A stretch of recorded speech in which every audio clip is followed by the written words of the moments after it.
करने वाला, दुराचार में संलिप्त रहने वाला भी अगर श्रद्धा भाव से नियम से कथा श्रवण कर ले, उसको भी भगवान श्री राधा कृष्ण की अवश्य प्राप्ति हो जाएगी। अंतिम अध्याय में बहुत सुंदर समझाते हुए कहते हैं कि प्रत्येक मनुष्य मात्र को अपने जीवन में एक बार श्रीमद् भागवत कथा सप्ताह ज्ञान यज्ञ अवश्य करवाना चाहिए। जितना सामर्थ्य हो, जितनी हमारी शक्ति हो, उस शक्ति सामर्थ्य के अनुसार अवश्य एक बार अपने जीवन में यह यज्ञ कराना चाहिए। और किसी भी प्रकार का अभिमान नहीं, सारे अभिमानों को हटा करके, जैसे विवाह में, शादी में दूर दूर से निमंत्रण दे करके अपने सभी सगे संबंधी रिश्तेदार नातेदारों को बुलाते हैं, उसी प्रकार से श्रीमद् भागवत कथा में भी सबको निमंत्रण दे करके बुलाना चाहिए। सबसे पहले तो अपने पुरोहित के द्वारा, आचार्य के द्वारा बढ़िया शुभ दिन देख करके एक दिन निर्धारित करना चाहिए और उसकी इस प्रकार से तैयारी करनी चाहिए जैसे कोई व्यक्ति शादी विवाह के लिए तैयारी करते हैं। और देखिए बात भी सही है, शादी विवाह से ज्यादा परिश्रम करना पड़ता है कथा में। वो तो 1-2 दिन का मात्र कार्यक्रम है, बुलाए 2 दिन हुआ, फिर उसके बाद में तीसरे चौथे दिन सबको भेज दिए। और इसमें तो 10 दिन पहले से प्रारंभ करना है भाग, वैसे तो कम से कम 1.5-2 महीने पहले से तैयारी शुरू कर देनी पड़ती है, और 10 दिन पहले से तो एकदम खूंटा गाड़ करके एकदम बैठ जाना है, सब काम धंधा छोड़ करके। उसके बाद लगभग भंडारा, कथा विराम और भंडारा सब होते 9-10 दिन इसमें लग जाता है। 10 दिन पहले से 10 दिन कार्यक्रम और 5 से 1 हफ्ता बाद तक, यानी लगभग 1 महीने का पूरा कार्यक्रम हो जाता है।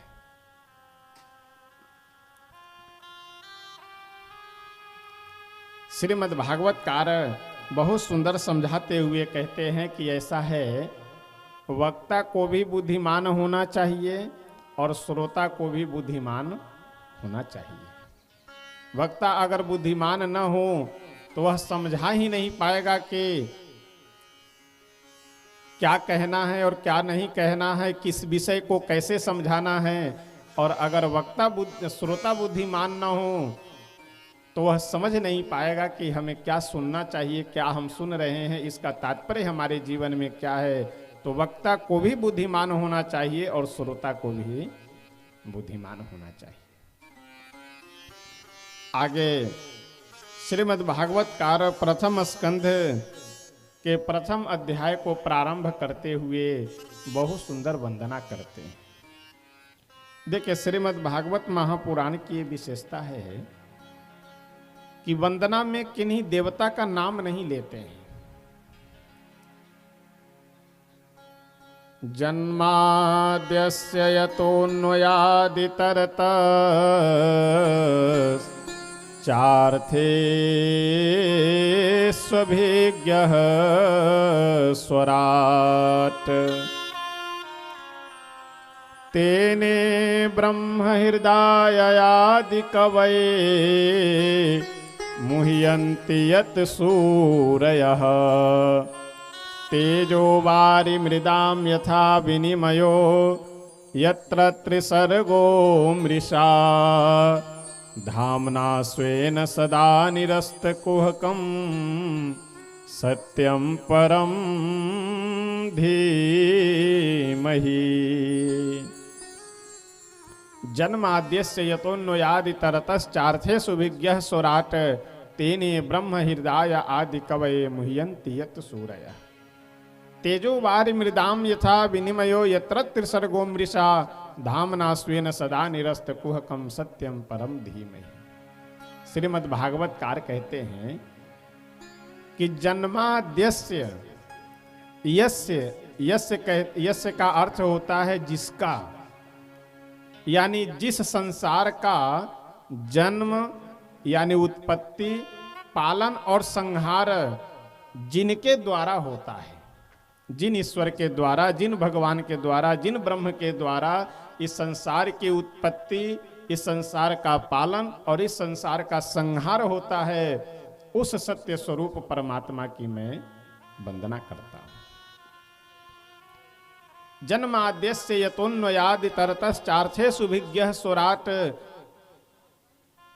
स्वराट कहते हैं स्वयं के प्रकाशमान, जैसे दीपक प्रकाशमान होता है, लेकिन कब? जब तेल बाती आदि उसमें हो, तब बत्ती भी हो, तेल भी हो, तब दीपक प्रकाशमान हो सकता है। बल्ब भी, ये हाइलोजन आदि भी प्रकाशमान है, इसे भी प्रकाश की प्राप्ति होती है, लेकिन कब? जब इसे लाइट मिलेगा, तब बिजली मिले, करंट मिले तब। जैसे करंट लाइट गई उसे बंद। लेकिन सूर्य भगवान को न कोई तेल, न कोई बाती, न कोई बिजली, न कोई करंट, कोई जरूरी नहीं है। बस समय से जब प्रातःकाल की बेला हुई, उदित हो गए, और वो बुझते नहीं हैं। हम आप जिस जगह रह रहे हैं यहां से अदृश्य हो जाते हैं। यानी यहाँ रात्रि है तो अमेरिका, इंग्लैंड आदि में दिन होता है, यानी सूर्य भगवान वहां रहते हैं। तो वो कभी उनको प्रकाश के लिए किसी विशेष वस्तु की आवश्यकता न, स्वयं प्रकाशित है। उसी प्रकार से भगवान को भी किसी विशेष शक्ति की आवश्यकता नहीं होती है। उन्हें कार्य करने के लिए विशेष प्रकाश की जरूरत, वो स्वतः प्रकाशमान है, स्वतः शक्ति संपन्न है, इसीलिए उन्हें स्वराट कहते हैं। तेजो वारि मृदाम यथा विनिमयो यत्र त्रिसर्गो मृषा। जैसे यह संसार, पृथ्वी, जल, तेज, वायु, आकाश, ये पांचों तत्व मिल करके यह सब संसार, हमारा शरीर, आपका शरीर, पशु पक्षी, जीव जंतु, जितने भी जीव मात्र हैं, ये लता पता वृक्ष आदि दिख रहे हैं, ये सारी वस्तुएं इन पांच तत्वों से मिल करके बनी हुई है। हमारे आपके शरीर में जल भी है, आकाश भी है, पृथ्वी भी है, तेज भी है, वायु भी है, सब कुछ है हमारे आपके शरीर में। जैसे यह शरीर, यह संसार इन पांच तत्वों से मिलकर के बना हुआ है, उसी प्रकार से इस संसार में ईश्वर भी मिले हुए हैं। दिखते नहीं है, लेकिन सब में वो व्याप्त है, सब जगह मिले हुए हैं। इस आवाज से मिदम सर्वम यत् किंच जगत्याम जगत। इस संसार में जितने भी जीव मात्र हैं, जितने भी कण कण मात्र है, प्रत्येक जीव में, प्रत्येक कण कण में ईश्वर का वास होता है। और देखिए एक बात बतावे, हमारे आपके जीवन में जो भी वस्तुओं की प्राप्ति है, ये सब भगवान की कृपा से है। हम लोग झूठ मूठ का अभिमान मन में रखे रहते हैं कि घर में हम कमा करके खिला रहे हैं, अगर हम ना कमाए तो सब भूखों मर जाएंगे। ऐसी बात नहीं है। अभी कोई दुर्घटना हो जाए, आप पैर से हाथ से कुछ विकलांग हो जाइए, कमाने लायक न रह जाएं, तो आपको कौन खिलाएगा फिर? ये भगवान की एक विशेष कृपा है कि आपको सौभाग्य मिला है। ये बच्चे हैं, पत्नी है, माँ बाप हैं, भाई है, ये है, वो है, इन सब को कमा करके, मेहनत कर करके इन सब का भरण पोषण करो, इनकी सेवा करो, ये विशेष सौभाग्य प्राप्त हुआ है। इसे लेकर के अपने मन में अभिमान नहीं रखना चाहिए कि जिस दिन हम कमाना, लोग कई बार जब नाराज होते हैं, गुस्सा में कहते भी ना कि अभी कमाना बंद कर दे तो भूखों मर जाओगे। ऐसी बात नहीं है। इस संसार में प्रत्येक व्यक्ति अपने अपने प्रारब्ध को लेकर के जन्म लेता है। जिसका जैसा प्रारब्ध है उस अनुसार उसे सुख दुख मिलता है। चाहे पत्नी हो, बच्चे हो, माँ बाप हो, भाई हो, रिश्तेदार हो, कोई भी व्यक्ति हो, सब अपने अपने प्रारब्ध को लेकर के यहाँ आए। इसलिए यह सोच करके प्रसन्न होना चाहिए कि कम से कम भगवान हमारे माध्यम से हमें कारण बना करके इतने लोगों की आजीविका चला रहे हैं। एक हमें जिम्मेदारी दिए हैं कि इन सब की सेवा करो, इन सब का भरण पोषण करो। बाकी जो कुछ भी हम कर पा रहे हैं या वस्तु प्राप्त है, इसमें भगवान की ही विशेष कृपा है। तेजो वारि मृदाम यथा विनिमयो यत्र त्रिसर्गो मृषा धामना स्वेन सदा निरस्त कुहकम सत्यम परम धीमहि। ऐसे सत्य स्वरूप परमात्मा की मैं वंदना करता हूं।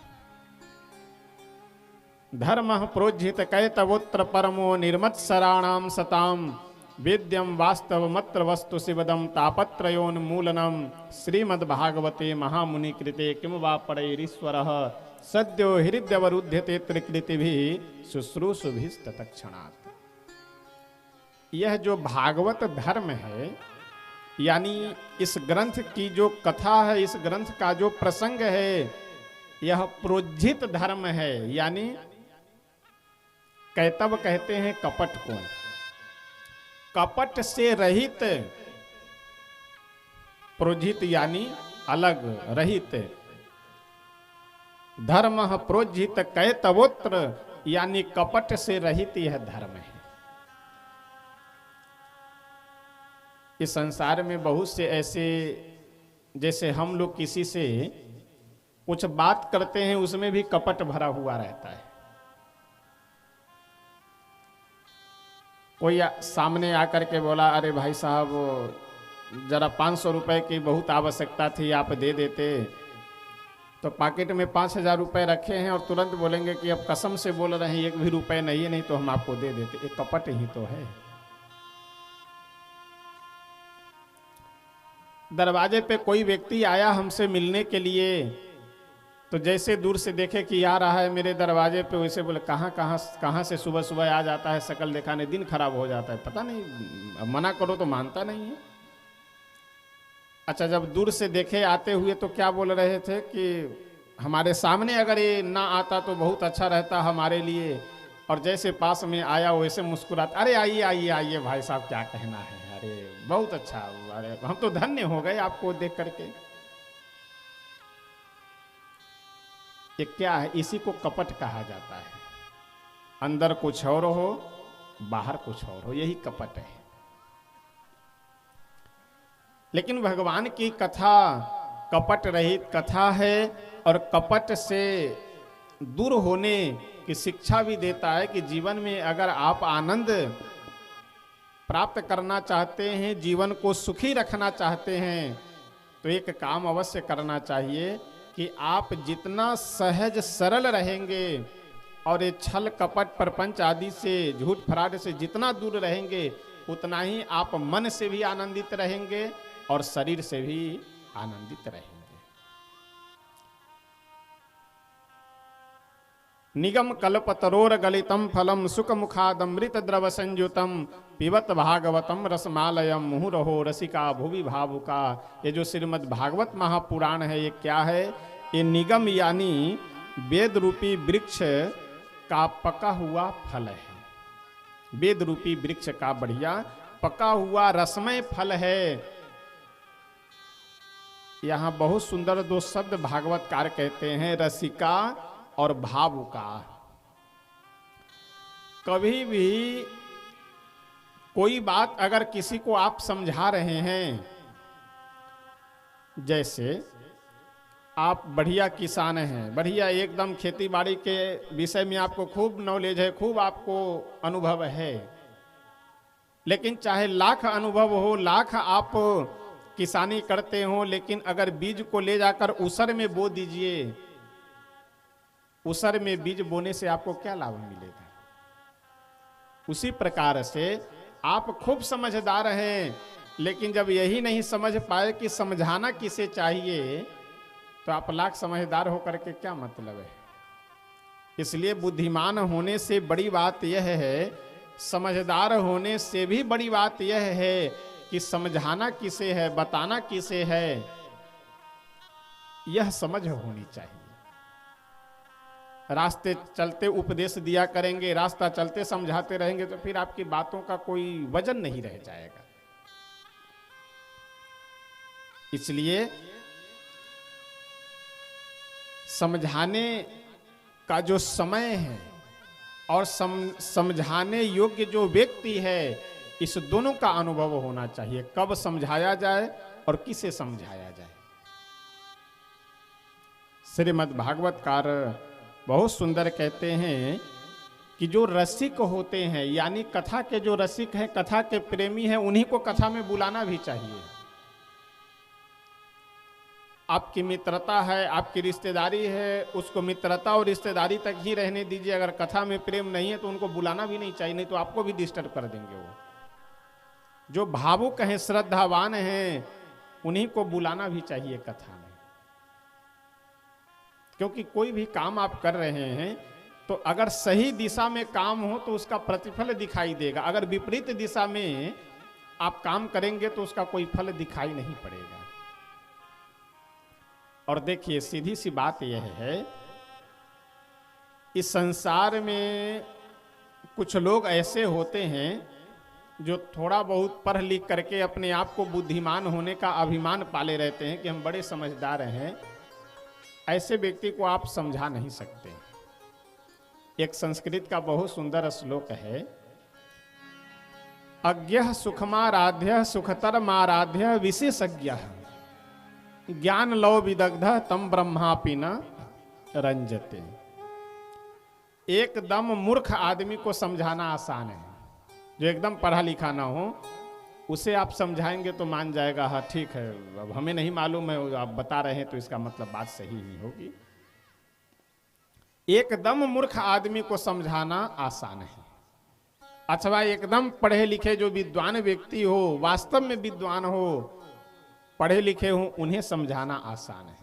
वो मान जाएंगे कि ठीक है, हो सकता है अभी हम न कहीं पढ़े हों, कहीं ना कहीं पुस्तक में लिखी हुई बात हो यह हो, अथवा किन्हीं महापुरुष का विचार हो। एकदम मूर्ख व्यक्ति को समझाना आसान है, अथवा एकदम विद्वान व्यक्ति को समझाना आसान है। लेकिन थोड़ा बहुत पढ़ करके जो अभिमान में जले भुने रहते हैं, पढ़ाई के बुद्धिमान होने के अभिमान में, उनको ब्रह्मा जी भी नहीं समझा सकते।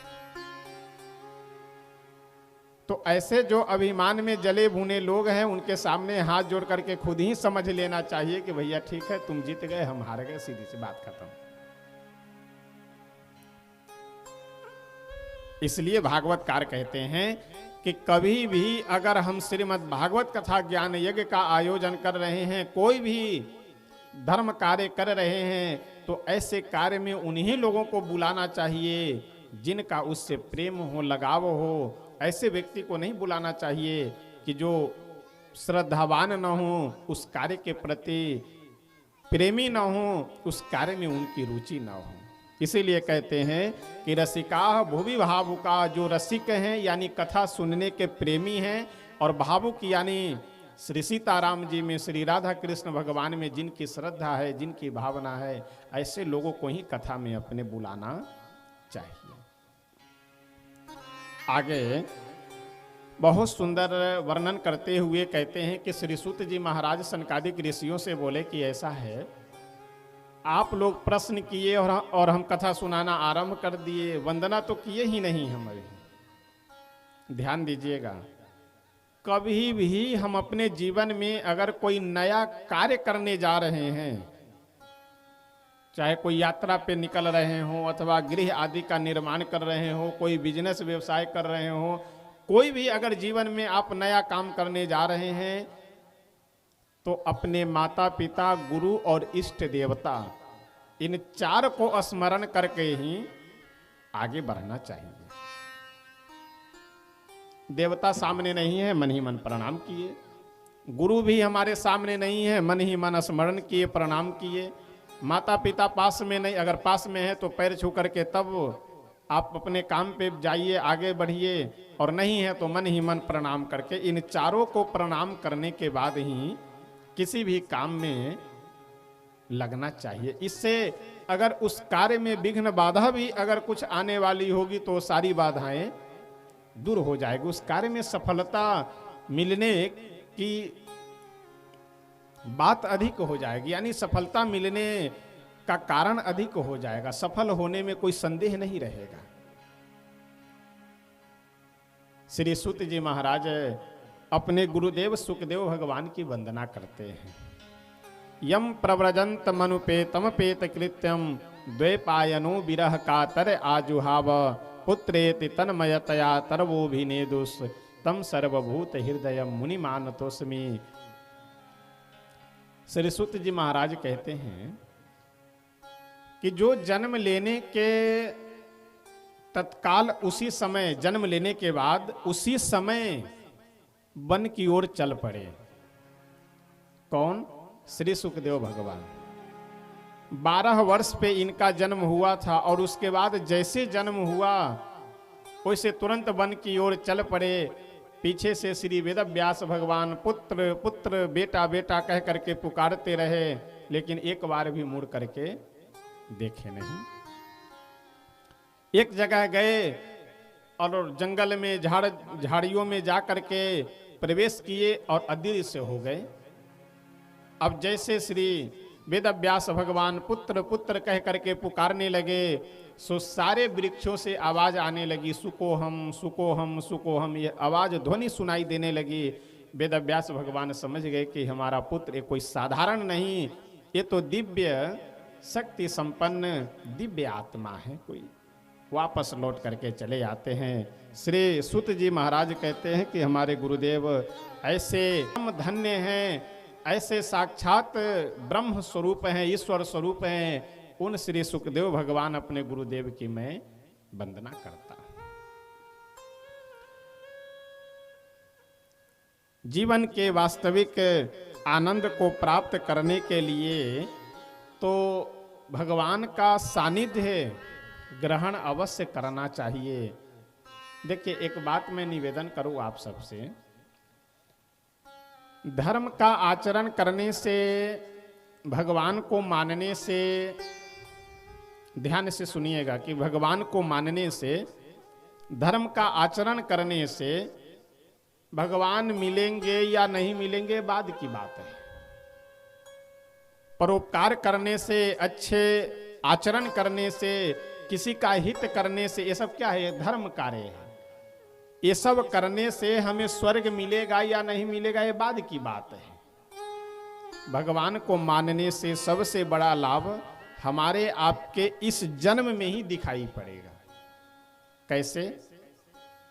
जैसे मान लीजिए कई बार हमारे आपके जीवन में ऐसी घटनाएं घटित होती है कि बहुत बड़ी विपत्ति आ जाए, बहुत बड़ी समस्या आ जाए, तो जिन जिन लोगों से आप आशा भरोसा लगा रखे हैं वे सभी लोग साथ छोड़ देते हैं।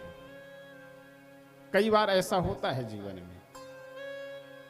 जिनको आप लाखों मदद किए हुए हैं वो आदमी 1000 देने के लिए भी आपको तरसा देगा, 1000 भी नहीं देना चाहेगा जिनको आप लाखों मदद किए हुए हों। अब आप विचार कीजिए, जिन जिन लोगों से आप आशा भरोसा लगा रखे थे कि समय पड़ने पर हमारी मदद करेंगे, वो मदद करेंगे, ये सहयोग करेंगे, और कोई नहीं करेगा तो ये तो है ही है, ये तो अवश्य सहयोग करेंगे, हमें नहीं छोड़ेंगे, और पता लगा कि जिन जिन लोगों से आशा भरोसा लगा रखे थे सब साथ छोड़ दिए। अब आप कहाँ जाएंगे? दुख भयंकर है, विपत्ति बहुत बड़ी है।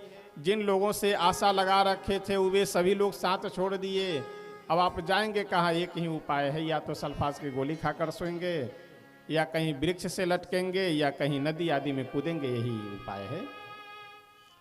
लेकिन अगर भगवान में आपकी श्रद्धा है तो आपका आत्मबल मजबूत हो जाएगा कि चलो कोई बात नहीं, ये संसार के लोग हमारे साथ नहीं है तो क्या हुआ, भगवान तो हमारे साथ है, कुछ न कुछ रास्ता दिखलाएंगे। देखिए, एक बात हम निवेदन करें, कभी भी जब अपने जीवन में कुछ न समझ में आए कि हम क्या करें क्या न करें, आत्महत्या करने की अगर स्थिति बन गई हुई है, तो सबसे बढ़िया उपाय यह है कि जो भी व्यवस्था है उन सभी व्यवस्थाओं को भगवान को सौंप दीजिए, भगवान के ऊपर छोड़ करके, और स्वयं निकल करके कहीं किसी आश्रम में, किसी तीर्थ में जा करके कुछ दिनों के लिए वहां वास करना चाहिए। आत्महत्या करना यह किसी समस्या का समाधान नहीं है।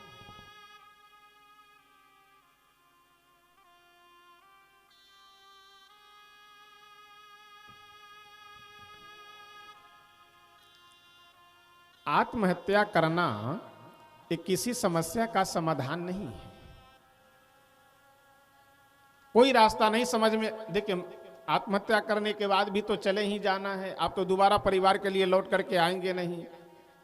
किसी अगर तीर्थ स्थान में, किसी धर्मस्थल पे, किसी आश्रम में अगर कहीं चले जा रहे हैं तो वहां से तो लौट के आने की उम्मीद है। महीना, 2 महीने, 6 महीने, साल भर में अगर मन ठीक हो गया, घर भी की भी व्यवस्था ठीक हो, लौट करके आ जाएंगे मरने के बाद। इसलिए आत्महत्या करना एक किसी समस्या का समाधान नहीं है। एक बार की बात बतावे, एक बहुत सुंदर प्रसंग है। श्री कबीरदास जी महाराज काशी में विराजमान रहते थे। श्री कबीरदास जी महाराज से जितने भी काशी के पंडित लोग हैं वे सब बहुत ज़्यादा ईर्ष्या द्वेष रखते थे, एक द्वेष की भावना रखते थे। श्री कबीरदास जी महाराज के बढ़ती हुई प्रतिष्ठा को देख करके एक काशी के सभी पंडित लोग एक षड्यंत्र रचे। कैसा षड्यंत्र? कि पूरे काशी में जितने भी आश्रम थे, जितने भी आचार्य लोग थे, सबको जाकर के निमंत्रण दे दिए। कैसा निमंत्रण? कि आप सबका कबीरदास जी महाराज के यहाँ भोजन है, आप सब श्री कबीरदास जी महाराज के यहाँ भोजन करने के लिए पहुंचिए। बस हो गया, चलो बाद में करने बाद। श्री कबीरदास जी महाराज के यहाँ के लिए सबको निमंत्रण दे दिए। इधर कबीरदास जी को कुछ पता ही नहीं है। कबीरदास जी को कुछ अता पता नहीं है कि हमारे यहाँ के लिए निमंत्रण सब दे दिए हैं। अब जैसे प्रातः काल की बेला हुई, वैसे सब संध्या वंदन स्नान आदि कर करके महात्मा लोग अपना दंड कमंडल लिए, माला झोली लिए, सब सीताराम नाम संकीर्तन करते कबीरदास जी के आश्रम पे पहुँचने लगे। कबीरदास जी देखे, अरे महाराज जी आप लोग कैसे आज दर्शन दिए? बोले कैसे दर्शन दिए? कल ही आप निमंत्रण भेजवाए हैं शाम को और आज पूछ रहे हैं कैसे दर्शन दिए? यानी हजारों की संख्या में महात्माओं को निमंत्रण मिल गया और कबीरदास जी को कुछ पता ही नहीं है। अब देखते देखते सैकड़ों की संख्या में महात्मा लोग इकट्ठे हो गए, अपना कीर्तन भजन प्रारंभ। कबीरदास जी समझ गए कि ये काशी के पंडितों की चाल है, वो हमें बदनाम करने के लिए, हमारी प्रतिष्ठा धूमिल करने के लिए षड्यंत्र रचे। तो ऐसा है, अब विश्वनाथ भगवान जाने, हमारे श्री सीताराम जी जाने, जब वह हम तो निमंत्रण दिए नहीं है। अब जब काशी के पंडित लोग निमंत्रण दिए हैं तो सबके अंदर जब राम जी रहते हैं तो जो वही निमंत्रण दिलवाए हैं, जब वो निमंत्रण दिलवाए हैं तो वही जाने, हम न दिए हैं ना हमको मतलब। चुपचाप अपना झोली उठाए, अपना दंड कमंडल उठाए, निकल लिए, बोले थोड़े देर में आते हैं। जा करके एक झाड़ झंकार में कहीं छिप गए गंगा जी के किनारे। अब भगवान देखे कि भाई यहाँ तो प्रतिष्ठा की बात है, चल करके उनकी रक्षा करनी चाहिए, प्रतिष्ठा बचानी चाहिए। अब स्वयं भगवान एक धनी व्यक्ति का, एक सेठ का वेश बना करके और सामग्री नहीं, बना बनाया भोजन, बढ़िया चावल दाल पूरी सब्जी, गुलाब जामुन खीर मालपुआ, सब सामग्री एकदम बनी बनाई सामग्री लेकर के पहुंचे कबीरदास जी के आश्रम पे। और बढ़िया महात्माओं के लाइन बैठा करके एकदम भंडारा आरंभ। और दक्षिणा भी, जब भगवान ही है तो कौन कमी है वहाँ। दक्षिणा सबको इतनी मिली कि आज तक काशी में किसी भंडारे में उतनी दक्षिणा दी ही नहीं गई थी। अब कबीरदास जी तो उधर एक पेड़ के पीछे एकदम डरे घबराए छिपे बैठे थे। अब महात्मा लोग बढ़िया भंडारा पाए और वस्त्र और पैसा दक्षिणा सब ले करके जय हो कबीरदास जी महाराज के। अरे काशी में आज तक ऐसा कभी भंडारा नहीं हुआ। कबीरदास जी जब महात्माओं को जाते हुए देखे, अच्छा सब पहचानते तो थे नहीं, कोई उस समय बैनर पोस्टर मोबाइल का थोड़ी जमाना था कि चेहरा सब देख लें। एक महात्मा जयकारा लगाते हुए कबीरदास जी के नाम का जयकारा करते जा रहे थे। कबीरदास जी बुलाए पास में, बोले कि कहाँ से आ रहे हो? बोले अरे कहाँ से आ रहे हो, तुम यहाँ घाट पे बैठ करके क्या धूल फाँक रहे हो? अरे जाओ कबीरदास जी के आश्रम में देखो, एकदम खीर पूरी मालपुआ का बिल्कुल अंबार लगा हुआ है। कहाँ यहाँ गंगा जी के किनारे बैठ करके झक मार रहे हो? जाओ वहाँ बढ़िया भंडारा पाओ। दक्षिणा इतनी मिली है कि आज तक 50 वर्ष की हमारी अवस्था हो गई, काशी में ऐसी दक्षिणा कभी मिली ही नहीं। कबीरदास जी महाराज बोले कि जय हो। हम यहाँ गंगा जी के किनारे बैठे हुए हैं और वहां कबीरदास जी भंडारा करा रहे हैं। समझ गए कि यह विश्वनाथ भगवान की कृपा है, ये हमारे राम जी की कृपा है। अब जब दोबारा अपने आश्रम में पहुंचे तो इनके नाम का जय घोष हो रहा था, और जो भंडारा कराने वाले सेठ जी आए थे वो सेठ जी गायब, हो ही नहीं है। कहने का तात्पर्य कि जब कोई रास्ता समझ में ना आए तो भगवान के ऊपर छोड़िए और छोड़ करके अपना किनारे हो जाइए। जब बनाने वाले वो हैं तो वही बनाएंगे, जब बिगाड़े वो हैं तो वही बनाएंगे, और जब वह बनाए हैं तो वही बिगाड़ेंगे भी। जब दोनों काम उन्हीं का है तो फिर अपने को काहे के लिए परेशान होना। इसलिए मैं निवेदन कर रहा था कि भगवान को मानने से भगवान मिलेंगे या नहीं मिलेंगे, कैसे मिलेंगे, कब मिलेंगे, ये बाद का विषय है। सबसे बड़ा लाभ हमारे आपके इसी जन्म में है कि आत्मबल मजबूत रहेगा, कि भले ही संसार के लोग हमारे हित मित्र रिश्तेदार हमारे साथ में हो न हो, भगवान तो हमारे साथ में है। आइए एक भजन एक दो पंक्ति बोल करके तब आगे बढ़ेंगे। मिलता है सच्चा सुख केवल भगवान तुम्हारे चरणों में। मिलता है सच्चा सुख केवल भगवान तुम्हारे चरणों में। मिलता है सच्चा सुख केवल भगवान तुम्हारे चरणों में।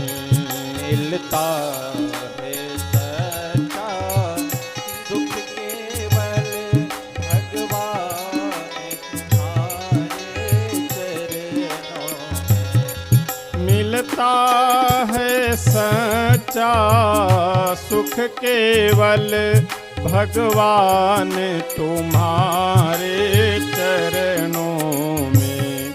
मिलता है सच्चा सुख केवल भगवान तुम्हारे चरणों में।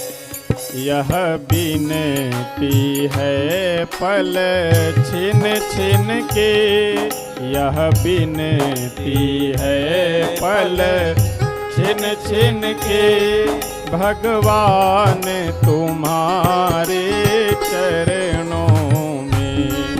यह बिनती है पल छिन छिन के भगवान तुम्हारे चरणों में।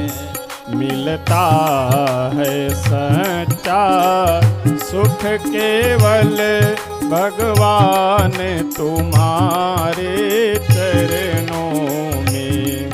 मिलता है सच्चा केवल भगवान तुम्हारे चरणों में।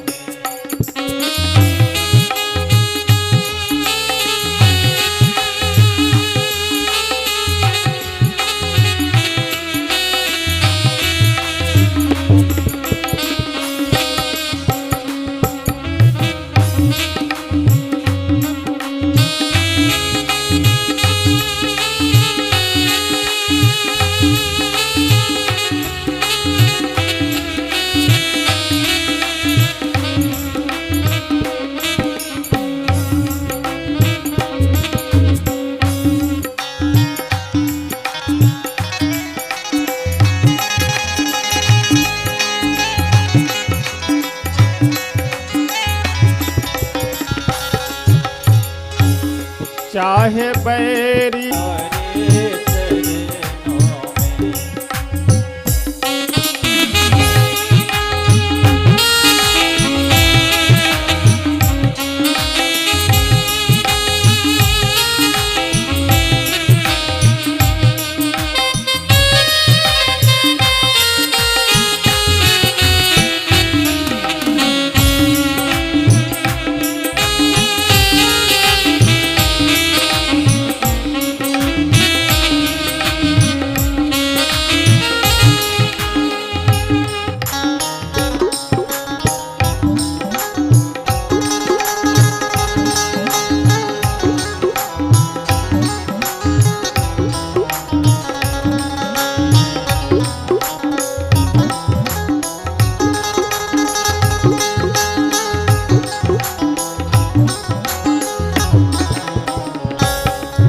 चाहे संकट ने मुझे घेरा हो, चाहे संकट ने मुझे मेरा हो, चाहे संकट ने मुझे घेरा हो, चाहे संकट ने मुझे मेरा हो, चाहे चारों ओर अंधेरा हो, चाहे चारों ओर अंधेरा हो, पर मन नहीं डगमग मेरा हो, रहे ध्यान तुम्हारे चरणों में, पर मन नहीं डगमग मेरा हो, रहे ध्यान तुम्हारे चरणों में। मिलता है सच्चा सुख केवल भगवान तुम्हारे चरणों में, मिलता है सच्चा सुख केवल भगवान तुम्हारे चरणों में। यह विनती है पल छिन छिन के, यह विनती है पल छिन छिन के, रहे ध्यान तुम्हारे चरणों में, रहे ध्यान तुम्हारे चरणों में। मिलता है सच्चा सुख केवल भगवान तुम्हारे चरणों में, मिलता है सच्चा सुख केवल भगवान तुम्हारे चरणों में।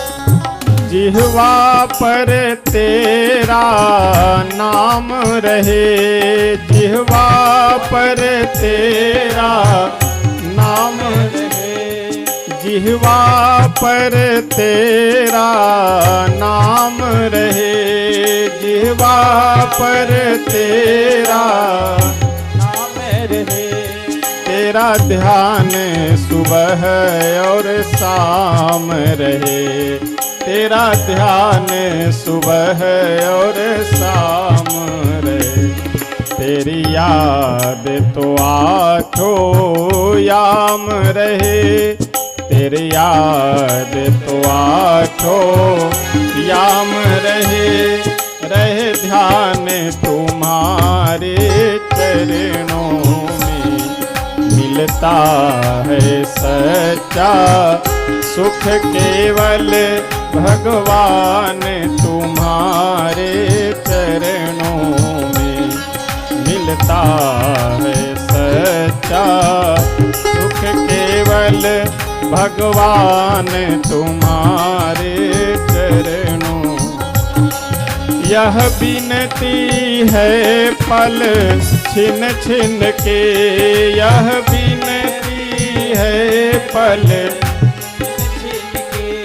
रहे ध्यान तुम्हारे चरणों में, रहे ध्यान तुम्हारे चरणों में। मिलता है सच्चा सुख केवल भगवान तुम्हारे चरणों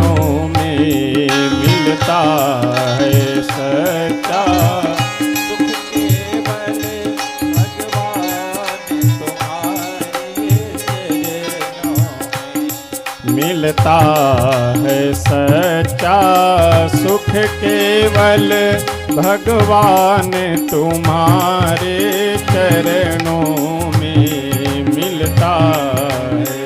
सच्चा सुख केवल भगवान तुम्हारे चरणों में।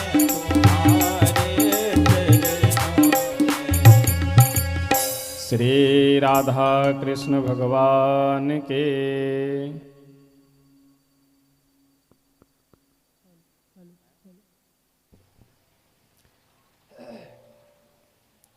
मिलता है सच्चा सुख केवल भगवान तुम्हारे चरणों में। वास्तव में जीवन में चाहे जितना हम लोग इधर उधर आनंद और सुख खोजने का प्रयास करें, लेकिन जब तक ईश्वर के सानिध्य में हमारा प्रेम न हो तब तक वास्तविक और अस्थाई आनंद सुख नहीं मिल सकता है। श्रीमद् भागवतकार बहुत सुंदर वर्णन करते हुए कहते हैं कि श्री सूत जी महाराज सौनकादिक ऋषियों से कहते हैं कि ऐसा है, इस संसार में मनुष्य जन्म लेने का सबसे बड़ा लाभ यही है कि मनुष्य भगवान का नाम जप करे और भगवान की भक्ति करे, भगवान के कथा आदि में अपने समय का सदुपयोग करे। यही मनुष्य जन्म लेने की सार्थकता है। भगवान के वैसे तो कई अवतार हैं, अनंत अवतार हैं। हरि अनंत, हरि कथा अनंता, भगवान भी अनंत हैं, उनकी कथा भी अनंत है। लेकिन श्रीमद् भागवतकार 24 अवतारों की चर्चा करते हैं। कितने? 24 अवतारों की चर्चा करते हैं। सबसे पहले भगवान का एक बार की बात है, ब्रह्मा जी सृष्टि करने के लिए भगवान के आदेश को स्वीकार कर करके जब अपने मन में इच्छा जागृत करते हैं सृष्टि करने के लिए, तो अपने मानसिक संकल्प से 4 पुत्रों को उत्पन्न किए, सनक, सनंदन, सनातन और सनत कुमार। ये चारों सनकादिक ऋषि भगवान के ही अवतार माने गए, ये साक्षात भगवान ही हैं। ये सबसे पहला भगवान का अवतार है। आगे सृष्टि का निर्माण करने के लिए जब ब्रह्मा जी को भगवान बोले, तो ब्रह्मा जी बोले कि प्रभु चारों तरफ जल ही जल है, कुछ स्थल भी तो होना चाहिए। जब तक भूमि नहीं होगी, पृथ्वी नहीं होगी, तब तक हम कहां सृष्टि का निर्माण करेंगे। भगवान बोले कि बात सही है। इतने में प्रभु अदृश्य हो गए और ब्रह्मा जी को एक जोर की छींक आई, और जैसे ब्रह्मा जी छींके, उनके नासिका से एक छोटे से अंगुष्ठ आकार के वाराह का जन्म होता है। वाराह कहते हैं सुअर को। ये वाराह भगवान का एक दूसरा ये अवतार है।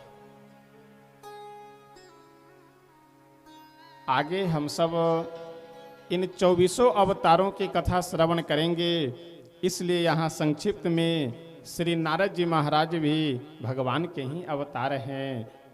हिरण्यकश्यप का वध करने के लिए भगवान नृसिंह के रूप में अवतरित होते हैं, यह भी भगवान के ही अवतार है। श्री राम अवतार, कृष्ण अवतार, मत्स्य अवतार आदि आदि ये सब 24 अवतारों की चर्चा यहाँ पे भागवतकार संक्षिप्त रूप में कहते हैं। आगे अब एक दूसरा प्रसंग वर्णन करने जा रहे हैं। कौन सा प्रसंग? इस श्रीमद् भागवत महापुराण की रचना कैसे होती है। एक बार की बात है, श्री वेदव्यास भगवान अपने सम्याप्रास नामक आश्रम में बड़े उदास मन होकर के बैठे हुए हैं। नारद जी घूमते फिरते आए, व्यास जी से बोले कि व्यास जी आप आज बड़े चिंतित लग रहे हैं, कारण क्या है? श्री वेदव्यास भगवान बोले कि नारद जी ऐसा है कि हमने संसार के मनुष्यों का कल्याण करने के लिए पहले वेद एक ही भाग में विराजमान थे, उन वेद भगवान को हमने 4 भागों में विभक्त कर करके ऋग्वेद, यजुर्वेद, सामवेद, अथर्ववेद, उस वेद को हमने 4 भागों में विभक्त किया ताकि संसार के मनुष्य लोग सहजता से समझ सके और समझ करके अपना कल्याण करें। लेकिन फिर भी मेरे मन को शांति नहीं मिली। क्यों? क्योंकि संसार के आने वाले समय में मनुष्यों की बुद्धि कम हो जाएगी, वो वेद का भी अर्थ समझ नहीं पाएंगे तो अपना कल्याण कैसे करेंगे। फिर हमने 108 उपनिषदों का निर्माण किया। उपनिषद कितने हैं? 108 उपनिषद हैं। वेदव्यास भगवान बोले कि नारद जी 108 उपनिषद की रचना करने के बाद भी मेरे मन को शांति नहीं मिली। मेरे मन में ये विचार चल रहा था कि ऐसा है, आने वाले समय में कलयुग के जितने भी जीव मात्र हैं वे सभी की बुद्धि बहुत कम हो जाएगी, इसलिए वो लोग उपनिषद का भी अर्थ नहीं समझ पाएंगे। तो ऐसा है कि अब हम करें क्या करें। वेद को 4 भागों में विभक्त किया, उससे भी मेरे मन को शांति नहीं मिली। वो 108 उपनिषदों का निर्माण किया कि वेद के अर्थों का इसी उपनिषद के माध्यम से लोग अर्थ समझ लेंगे, फिर भी मेरे मन को शांति नहीं मिली। तो हमने 17 पुराणों की रचना की। मत्स्य पुराण, अग्नि पुराण, नारद पुराण, पद्म पुराण, स्कंद पुराण आदि आदि 17 पुराणों की हमने रचना की। लेकिन 17 पुराण लिखने के बाद भी मेरे मन को शांति नहीं मिली। देखिए, इतने परिश्रम करने के बाद, इतना अधिक बुद्धि का प्रयोग करने के बाद भी वेदव्यास जी को शांति नहीं मिली। क्यों?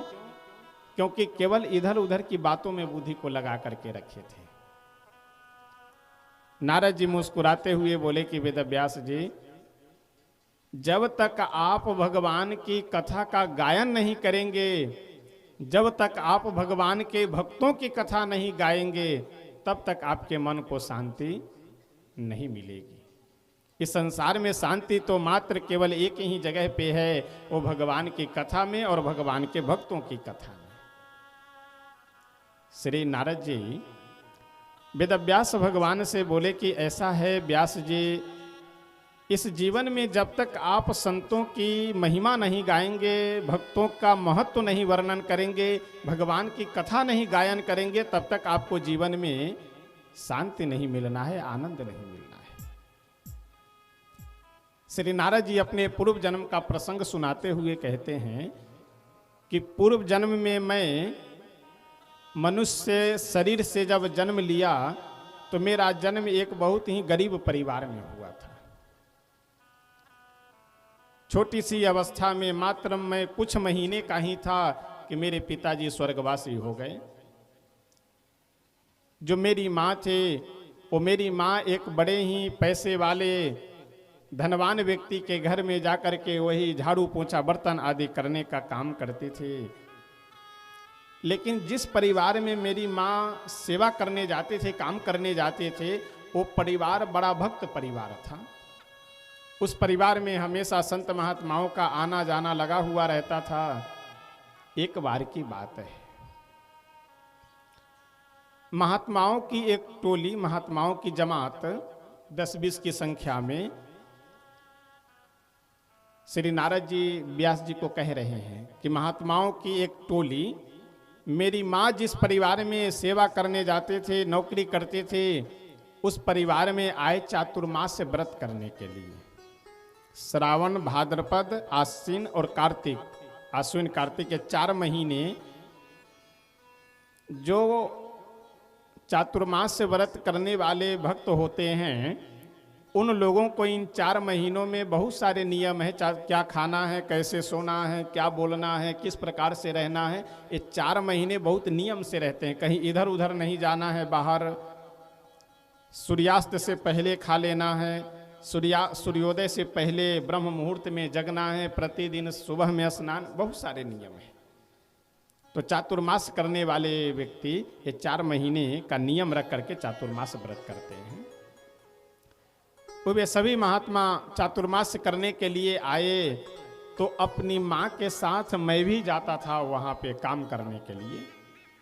तो सभी महात्मा लोग बढ़िया आरती करे, घंटी डुलाएं, शंख बजावे, तो प्रसाद के लोभ से हम भी बैठे रहते थे कि अभी जब भोग लग जाएगा तो प्रसाद हमें भी मिलेगा खाने को।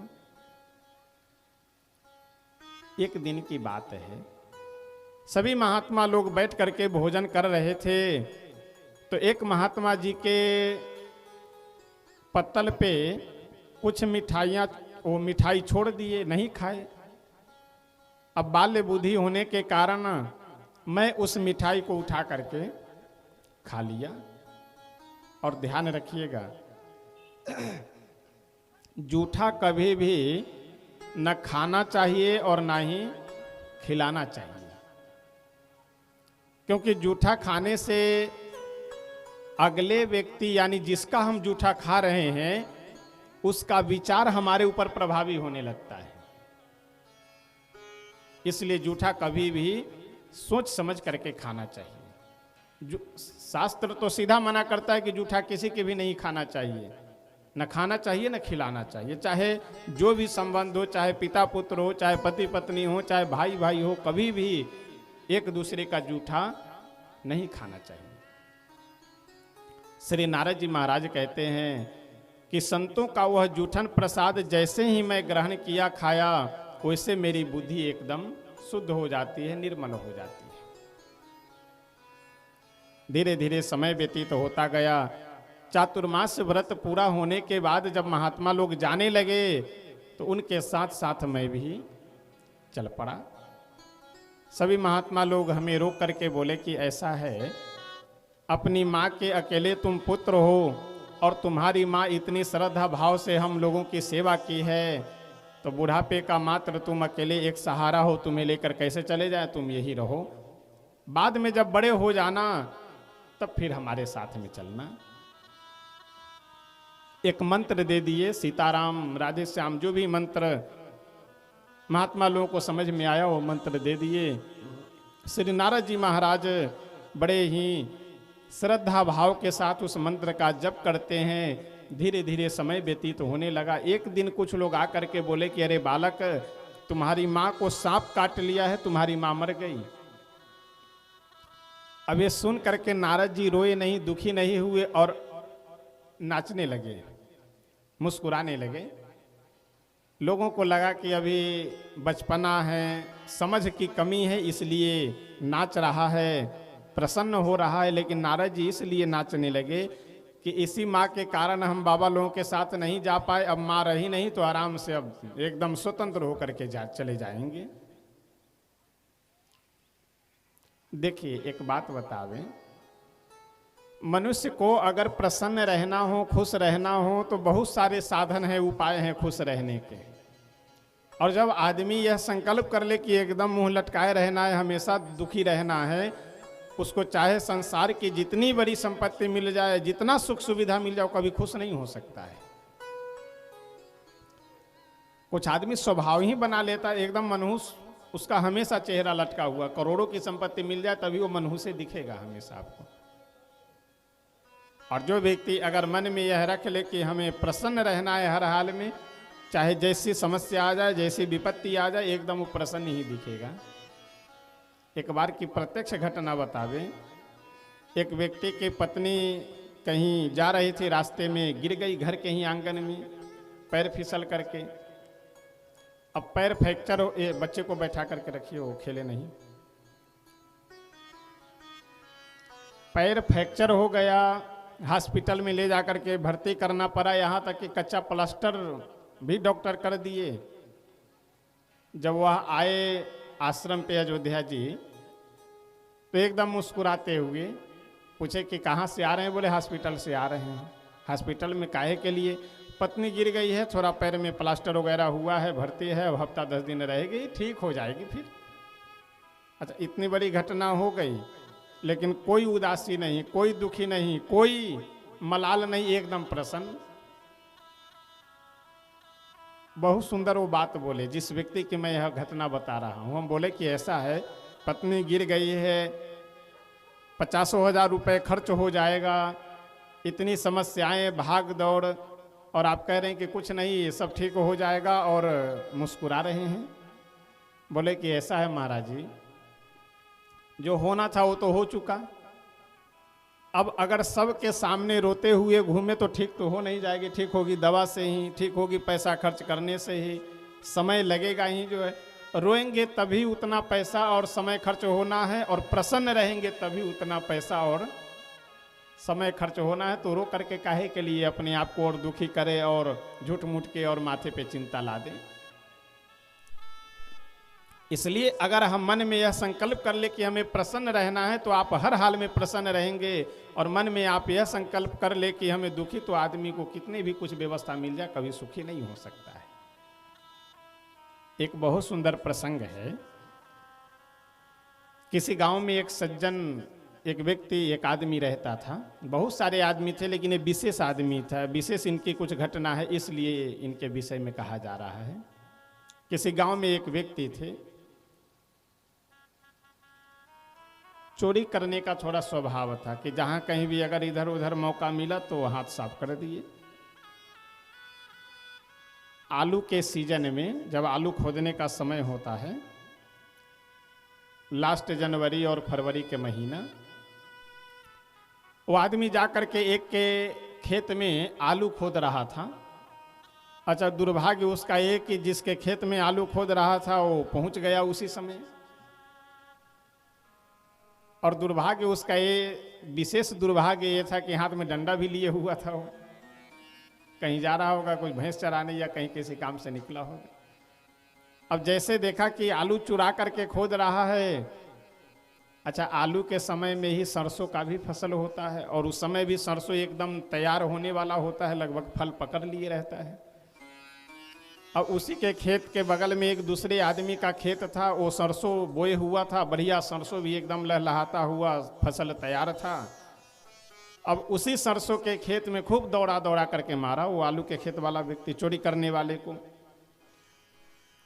अब जब 10-20 डंडा अगर शरीर पे पड़ जाए तो वैसे जगह जगह सूजन और थोड़ा चोट मोच वैसे आ जाएगा। घर पे गया और मुस्कुराते हुए अपनी पत्नी से बोला कि अजी सुनो, थोड़ा पानी गर्म कर करके ले आओ। काहे के लिए? तो थोड़ा सा शरीर में जहाँ तहाँ सूजन हो गया है, उसको थोड़ा जल गर्म कर करके लाओ, सेक दो। पत्नी सोचे कि कहीं गिर गए होंगे या कोई बात होगी, गई पानी गर्म कर करके ले आई और बढ़िया सूती कपड़े से भिगो करके सेकने लगी। और पूछ बैठी कि चोट, कहीं गिर गए, क्या हुआ, कैसे चोट लग गया आपको? बोल, और ये आदमी हंसते हुए बोला कि अरे कुछ नहीं, अब एक के खेत में जाकर के आलू खोद रहे थे, चुरा करके उसी समय वो पहुंच गया और बहुत दौड़ा दौड़ा करके मारा, वही मारने के कारण शरीर में जहां तहां चोट लग गया है। इतना कह रहा है और हंस रहा है। पत्नी बोली कि बेशरम आदमी कहीं के, एक तो पिटा करके आ गए और शर्म नहीं लग रहा है और हंस रहे हो। वो आदमी बोला कि तुम भी कमाल की बात करते हो, हम काहे के लिए रोए? रोए हुआ है जिसका सरसों बर्बाद हुआ है। अब दो आदमी अगर सरसों के खेत में 2-4 राउंड लगाए, 2-4 बार अगर दौड़ भाग करे तो सरसों की क्या दुर्दशा होगी। अब आधा सरसों उसका तो ऐसे बर्बाद हो चुका था। तो आदमी बोला कि रोए हुआ है जिसका सरसों बर्बाद हुआ, हम काहे के लिए रोए? अपने को चोट लगा, कितने डंडे पड़े, इसका दुख नहीं है। प्रसन्न यह बात सोच करके है कि हमसे ज़्यादा तो किसी और का बर्बाद, हमारा तो ठीक हो जाएगा, उसका कहाँ ठीक होना है? जो सरसों चला गया उसे तो खत्म ही हो जाना है। कल हमने निवेदन किया था कि अगर हम अपने से पीछे वालों को देखना प्रारंभ कर देंगे तो समझ लीजिए कि हम सदैव सुखी रह सकते हैं, और अपने से आगे वाले लोगों को अगर हम देखना प्रारंभ करेंगे तो हमको दुखी होने से कोई बचा नहीं सकता है। श्रीमद् भागवतकार बहुत सुंदर वर्णन करते हुए कहते हैं कि नारद जी वेद व्यास भगवान से बोले कि व्यास जी, अपनी माँ के मृत्यु की बात सुन करके मैं प्रसन्न हो गया और गांव वाले लोग जो जो जैसे जैसे बोले वैसे वैसे सारी अंत्येष्टि आदि कर करके जब सब कर्म क्रिया जितने भी अंत्येष्टि 13वीं आदि है जब सब पूरा हो गया तो जिस रास्ते से महात्मा लोग गए हुए थे उसी रास्ते पे हम भी आगे चल पड़े। एक वृक्ष के नीचे बैठ करके जब उन संतों का दिया हुआ नाम हम स्मरण करने लगे तो हृदय में भगवान की सुंदर झांकी का दर्शन लाभ प्राप्त हुआ और एक बार दर्शन मिला उसके बाद में तुरंत वह दृश्य गायब हो गया।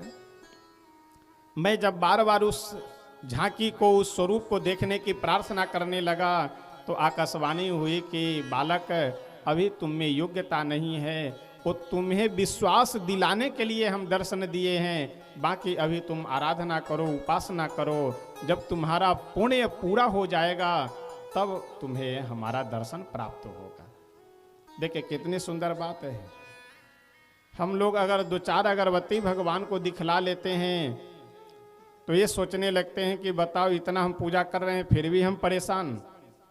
अच्छा, हम लोग की विडंबना यह है कि किसी को 2 रुपए अगर दान कर दिए, कहीं भगवान के सामने हाथ जोड़ लिए, कहीं 200-400 ग्राम, आधा किलो, 250 ग्राम अगर लड्डू हनुमान जी को चढ़ा दिए, शंकर भगवान पे कहीं 1 लोटा जल चढ़ा दिए, ये सब हम लोगों को याद रहता है।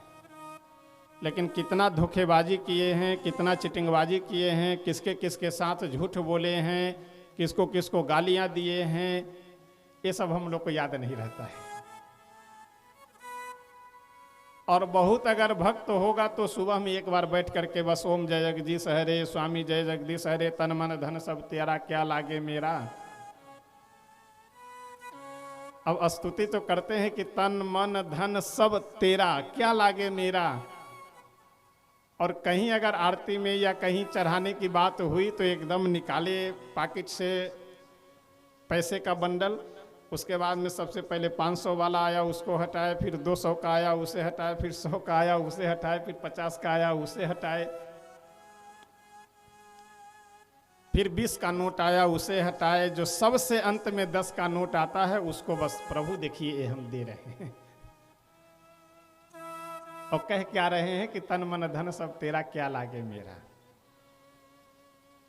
अच्छा, हम लोग तो इसके ज्यादा भुक्तभोगी हैं। आरती में 2-4 नोट इस प्रकार के मिल जाते हैं जो एकदम बीच से 2 भागों में बटा हुआ नोट एकदम फटा हुआ, और उसको इधर से भी टेप से चिपकाए उधर से भी टेप चिपकाए घुमा करके आरती में डाल दिए। अब होता यह है कि जिसे कोई नहीं, अच्छा लोग तर्क भी देते हैं कि अब जो कहीं जिसे कोई नहीं स्वीकार करते हैं उसे भगवान स्वीकार कर लेते हैं। बात तो ठीक है, भगवान तो स्वीकार कर लेंगे, लेकिन जो उस नोट को यहां स्वीकार कर रहे हैं वो कहां जा करके बदलेंगे। कहने का तात्पर्य यह है कि कभी भी कहीं पे भी अगर कुछ देने की बात हो तो अगर आपकी इच्छा नहीं है तो मत दीजिए, कोई जरूरी नहीं है। बस श्रद्धा भाव से भगवान का नाम संकीर्तन कीजिए, भगवान के प्रति प्रेम रखिए, श्रद्धा रखिए, बस इतना ही पर्याप्त है। लेकिन कभी भी अगर कोई वस्तु दी जाए तो वह वस्तु देनी चाहिए जो उपयोगी हो। अनुपयोगी वस्तु कभी भी किसी भी व्यक्ति को नहीं देना चाहिए। श्री नारद जी महाराज कहते हैं कि हे व्यास जी, उन संतों के सानिध्य का कितना बड़ा मेरे ऊपर प्रभाव पड़ा, और संत का जूठन प्रसाद खाने का मेरे जीवन में कितना बड़ा प्रभाव हुआ, परिवर्तन हुआ, कि उस जन्म में मैं पूरे जन्म भर जीवन भर भगवान की स्तुति किया, भगवान का भजन किया, और आज हम साक्षात ब्रह्मा जी के पुत्र बन करके विराजमान हैं। स्वल्पमप्यस्य धर्मस्य त्रायते महतो भयात। हम लोगों को अपने जीवन में यह एकदम निश्चित धारण कर करके रखना चाहिए कि अगर हम थोड़ा सा भी पुण्य कर रहे हैं, हम परोपकार कर रहे हैं, हम भजन कर रहे हैं, हम कथा सुन रहे हैं, और फिर भी अगर हम दुखी हैं तो ये समझ लीजिए कि वर्तमान में जो हम कर्म कर रहे हैं वो कर्म निरर्थक नहीं जाएगा, आगे चल करके अवश्य मिलेगा। रही बात कि वर्तमान में हम परेशान क्यों हैं, दुखी क्यों हैं, क्योंकि पूर्व जन्म कृतम कर्म तद्दैवमिति कथ्यते, पूर्व जन्म का जो किया हुआ कर्म है वो इस समय भाग्य कहा जाता है। तो इसलिए जो पूर्व जन्म का किया हुआ कर्म है हम इस समय भोग रहे हैं, और इस समय जो कर्म करेंगे इसे आगे चल करके हमें अवश्य भोगना है। अवश्यमेव भोक्तव्यम कृतम कर्म शुभाशुभम, सही और गलत जैसा भी आप कर्म करेंगे उसे अवश्यमेव भोक्तव्यम, आपको अवश्य भोगना पड़ेगा। श्री नारद जी महाराज यह सब प्रसंग सुना करके और बोले कि व्यास जी अब आप श्रीमद् भागवत महापुराण की रचना कीजिए, क्योंकि बिना श्रीमद् भागवत महापुराण के रचना के आपको शांति नहीं मिल सकती है। और एक बात और ध्यान रखिए, आपकी इच्छा यह है कि संसार के लोगों का सहज सरल साधन से कल्याण हो, उस साधन का हम निर्माण करें। तो इस संसार के लोगों का कल्याण भगवान की कथा से ही संभव है, कि केवल कथा सुनने मात्र से, कहने मात्र से ही संसार के मनुष्यों का कल्याण संभव है। इसलिए आप इधर उधर के साधनों की चर्चा मत करिए, सीधे आप श्रीमद् भागवत महापुराण की रचना कीजिए, इसी से आपको भी शांति मिलेगी और इसी से संसार के लोगों का कल्याण भी होगा। श्री वेदव्यास भगवान सरस्वती जी में स्नान कर करके और बद्रिकाश्रम में व्यास गुफा है, वहीं पे वेदव्यास भगवान का आश्रम है, ऐसा शास्त्रों में वर्णन आता है। बद्रिकाश्रम तीर्थ में सरस्वती नदी में स्नान कर करके श्री वेदव्यास भगवान अपने सम्या प्रास आश्रम में संध्या वंदन आदि कर करके प्रसन्न मन से जैसे आसन पे विराजमान हुए, वैसे श्रीमद् भागवत महापुराण उनके हृदय में अपने आप प्रस्फुटित होने लगा। श्री नारद जी चतुश्लोकी भागवत सुना करके गए थे। चतुश्लोकी भागवत यानी ये संक्षिप्त भागवत जी हैं, 4 श्लोकों में ही संपूर्ण श्रीमद् भागवत महापुराण विराजमान है। अहमेवा समेवाग्रे नान्यद्यत् सदसत्परम पश्चादहम यदि तच्च यो वशिष्येत सोऽस्म्यहम् ऋतेर्थम यत् प्रतीयेत न प्रतीयेत चात्मनि तद विद्यादात्मनो माया यथा भासो यथा तमः आदि आदि श्लोकों में 4 श्लोकों को श्री नारद जी महाराज वेदव्यास भगवान को दे करके और वहाँ से प्रस्थान किए। और आज जब श्री वेदव्यास भगवान श्रीमद् भागवत महापुराण रचना करने की इच्छा लेकर के जैसे आसन पे विराजमान हुए, तो 12 स्कंध, 335 लगभग अध्याय और 18,000 श्लोक, इतना विशाल का यह समुद्र, यह ग्रंथ श्री वेदव्यास भगवान के हृदय में अपने आप प्रकट हो गया और लेखनी उठा करके लिखना आरंभ किए और श्रीमद् भागवत महापुराण की वेदव्यास भगवान रचना करते हैं। श्रीमद् भागवत भगवान की आगे अश्वत्थामा का प्रसंग वर्णन करने जा रहे हैं। महाभारत का कुछ शेष बचा हुआ प्रसंग श्री वेदव्यास भगवान वर्णन करने जा रहे हैं। उससे पहले आइए 1-2 पंक्ति हम सब भगवान के चरणों में अपनी वाक्य पुष्पांजलि समर्पित करते हैं। इस भजन के माध्यम से प्रभु से प्रार्थना करते हैं कि प्रभु जिस प्रकार से आप अभी से पूर्व हजारों लाखों भक्तों का उद्धार कर दिए कुछ न कुछ बहाना बना करके, उसी प्रकार से कोई बहाना बना करके हमारा भी उद्धार कर दीजिए, हमारा भी कल्याण कर दीजिए।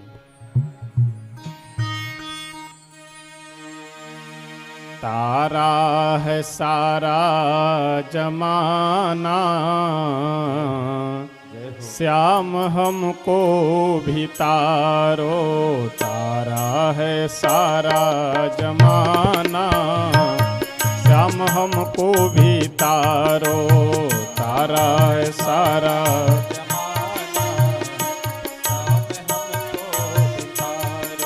तारा है सारा जमाना, श्याम हमको भी तारो। तारा है सारा जमाना, श्याम हमको बितारो। हमको भी तारो श्याम हमको भी तारो, हमको बितारो श्याम हमको बितारो। हमको भी तारो श्याम हमको भी तारो, हमको बितारो श्याम हमको बितारो। तारा है सारा जमाना श्याम हमको भी तारो, तारा है सारा सारा जमाना श्याम हमको बितारो। तारा है सारा जमाना श्याम हमको भी तारो, तारा है सारा जमाना श्याम हमको बितारो। मैंने सुना है तूने सबरे को तारा, मैंने सुना है तूने सबरी को तारा। मैंने सुना है तूने सबरी को तारा, मैंने सुना है तूने सबरी को तारा। देरों का करके बहाना हो, देरों का करके बहाना श्याम हमको भी तारो, तारा है सारा जमाना श्याम हमको बितारो। तारा है सारा जमाना श्याम हमको भी तारो, तारा है सारा जमाना श्याम हमको बितारो।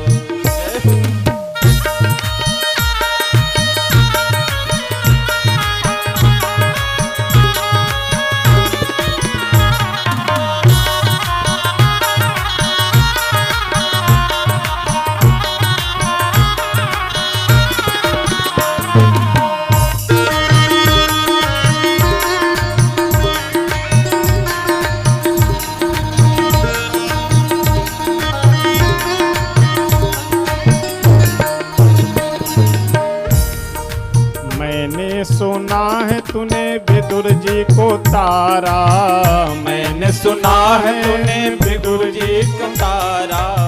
मैंने सुना है विदुर जी को तारा, मैंने सुना है विदुर जी को तारा।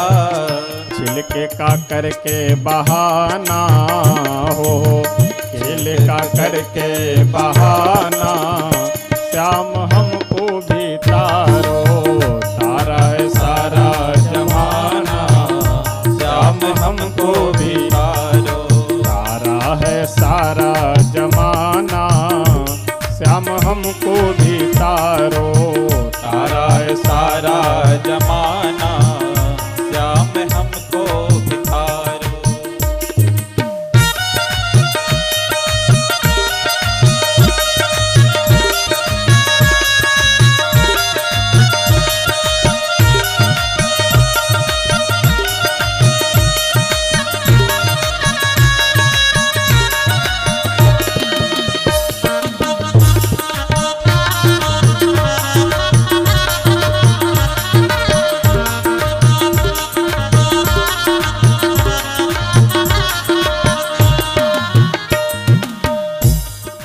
मैंने सुना है तूने केवट को तारा, मैंने सुना है तूने केवट को तारा। मैंने सुना है तूने केवट को तारा, मैंने सुना है तूने केवट को तारा। हो नौके का करके बहाना हो, नौके का करके बहाना श्याम हमको भी तारो, सारा है सारा जमाना श्याम हमको बितारो। सारा है सारा जमाना श्याम हमको भी तारो, सारा है सारा जमाना श्याम हमको बितारो। हमको भी तारो श्याम हमको भी तारो, हमको भी तारो श्याम हमको बितारो। हमको भी तारो श्याम हमको भी तारो, हमको बितारो श्याम हमको बितारो। तारा है सारा जमाना श्याम हमको भी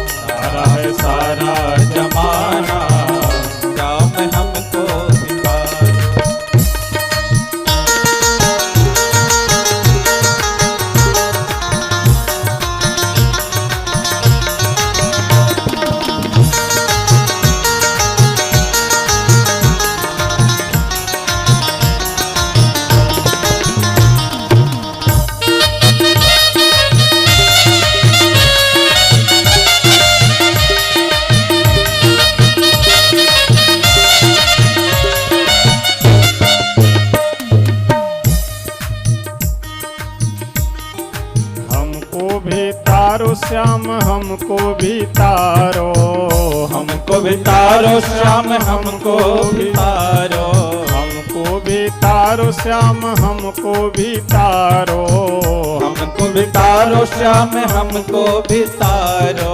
तारा है सारा जमाना श्याम हमको भी तारो, तारा है सारा जमाना श्याम हमको भी तारो, तारा है सारा जमाना श्याम हमको भी तारो, तारा है सारा जमाना श्याम हमको भी। श्री राधा कृष्ण भगवान की जय। इस भजन में भगवान से संत प्रार्थना करते हैं कि प्रभु आप अलग अलग कारणों से तमाम सारे भक्तों का कल्याण करते हैं, कोई कारण बना करके हमारा भी अगर उद्धार कर दीजिए, कल्याण कर दीजिए तो हमारा भी काम बन जाए। महाभारत का युद्ध जब समाप्त हो जाता है, पांडव दल के भी बहुत सारे योद्धा वीर गति को प्राप्त हुए, लेकिन पांचों पांडव सुरक्षित बचे हुए। क्योंकि देखिए सीधी सी बात है, एक बहुत सुंदर प्रसिद्ध दोहा है कि जाको राखे साइया मार सके न कोई, बाल न बांका कर सके जो जग बैरी होए। तो जब इन पांचों पांडवों को बचाने वाले ही भगवान हैं, ईश्वर हैं, श्री कृष्ण हैं, तो इनका बाल बांका कोई कैसे कर सकता है।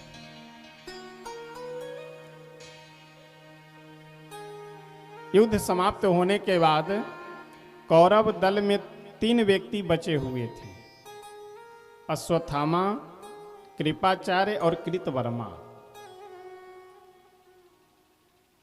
दुर्योधन की जंघा टूट चुकी है, बिल्कुल दर्द से कराहते हुए लहूलुहान स्थिति में युद्ध भूमि में पड़ा हुआ है।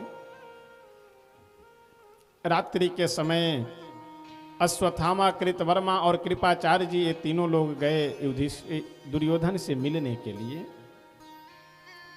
दुर्योधन को उस दयनीय स्थिति में देख करके अश्वत्थामा को बहुत दुख हुआ। बोला कि मित्र, युद्ध में तो मैं तुम्हारी इच्छा नहीं पूरी कर सका, लेकिन आज तुम जो कहोगे मैं तुम्हें वचन देता हूं कि उसे अवश्य पूरा करूंगा, उसके लिए चाहे मुझे जो भी अधर्म करना पड़े।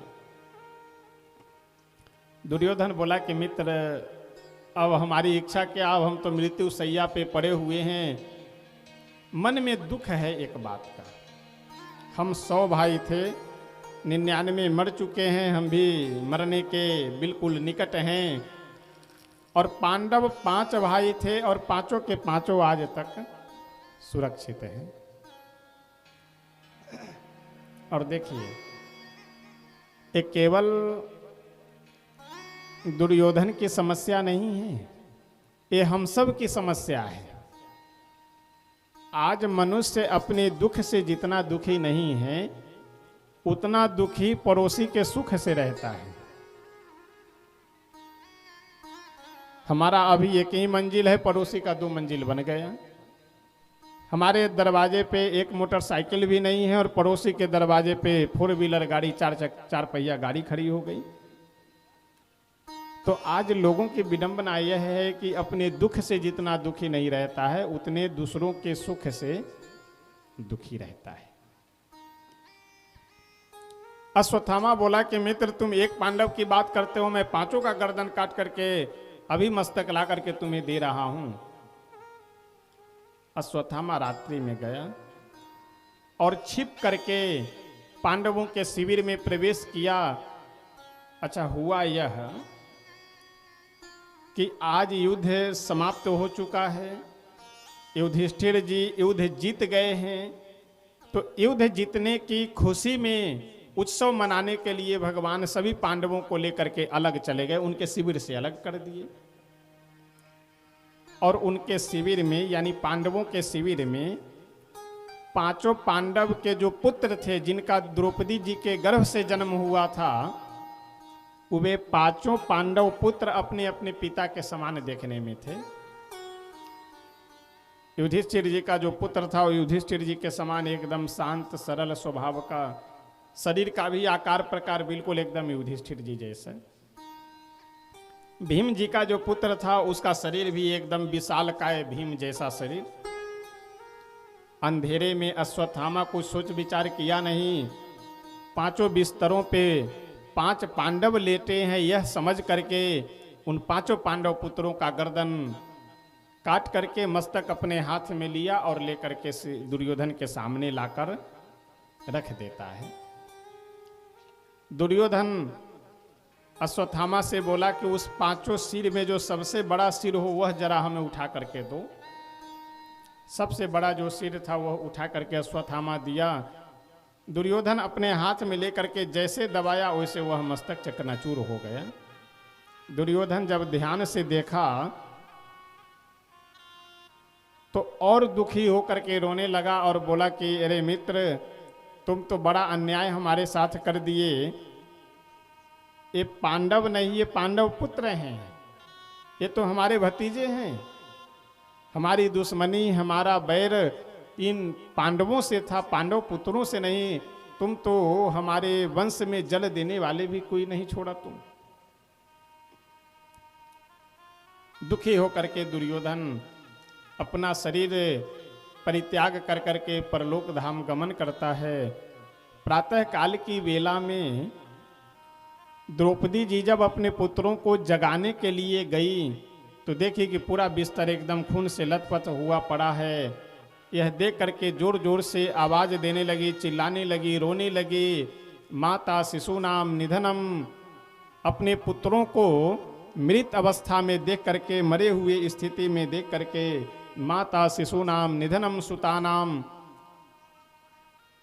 अपने पुत्रों को मस्तकहीन देख करके, पूरे बिस्तर को लहूलुहान देख करके द्रौपदी जी रोने लगी, चिल्लाने लगी। जब उधर से पांडव और श्री द्वारिकाधीश भगवान आए तो जब जाकर के वह दृश्य देखे तो बड़े ही सब दुखी हुए। अर्जुन द्रौपदी जी के पास जाकर के समझाते हुए बोले कि तुम चिंता मत करो, मैं तुम्हें वचन देता हूं कि अगर अश्वत्थामा को, तुम्हारे पुत्रों का वध करने वाले उस आतताई अश्वत्थामा को मैं अगर बंदी बना करके नहीं लाया तो मैं तुम्हें दोबारा मुख नहीं दिखाऊंगा। यह कह करके अर्जुन रथ पे बैठे और दौड़ा करके अश्वत्थामा को पकड़ लिए। बंधक बना करके रथ के पीछे वाले हिस्से में डाले लेकर के आए, द्रौपदी जी के सामने खड़ा कर दिए कि द्रौपदी, ये रहा तुम्हारा अपराधी। द्रौपदी जी जैसे अश्वत्थामा को देखी वैसे उनके हृदय में ममता जागृत हो गई। यह सोचने लगी कि चलो मेरे पुत्र मर गए, हमारे पुत्र नहीं है मेरे साथ, लेकिन कम से कम पति तो हमारे साथ है। लेकिन जो हमारी गुरु माता है कृपी, श्री द्रोणाचार्य जी की पत्नी, तो कृपी जी विधवा तो पहले ही हो चुकी है, यानी गुरुदेव द्रोणाचार्य जी युद्ध में ही वीरगति को प्राप्त हो गए हैं। एक इस बेटे का अश्वत्थामा का सहारा है, अगर इसका भी वध हो जाएगा तो बिल्कुल अनाथ हो जाएगी। इसलिए द्रौपदी जी के हृदय में ममता करुणा जागृत हो गई और कहती है कि मुच्यता मुच्यता में स ब्राह्मणों नितराम गुरु, ये तो वैसे भी ब्राह्मण कुल में जन्म लिए हैं, उसके बाद गुरु भी हैं, क्योंकि आत्मा वही जायते पुत्र, पिता ही पुत्र के रूप में दूसरा जन्म लेता है। तो ये अश्वत्थामा नहीं, ये तो साक्षात श्री द्रोणाचार्य जी हैं, इसलिए इनका वध उचित नहीं है, इसे छोड़ दीजिए, छोड़ दीजिए। अच्छा, भीम जी अपनी गदा उठाए और जाकर के अलग खड़े हो गए, बोले कि तुम सब छोड़ दो लेकिन हम इसे छोड़ने वाले नहीं हैं। अर्जुन आकर के भीम जी के साथ खड़े हो गए, हाँ भैया ठीक कह रहे हैं, मेरा भी विचार है कि इसे छोड़ा नहीं जाए। युधिष्ठिर जी द्रौपदी जी का अनुमोदन कर दिए कि द्रौपदी ठीक कह रही है, छोड़ दिया जाए, क्षमा कर दिया जाए, दया कर दिया जाए इसके ऊपर। अब एक ही परिवार में 2 गुट, एक गुट का कहना है कि इसे बिल्कुल छोड़ दिया जाए और दूसरे गुट का कहना है कि नहीं नहीं, इसको एकदम मार दिया जाए।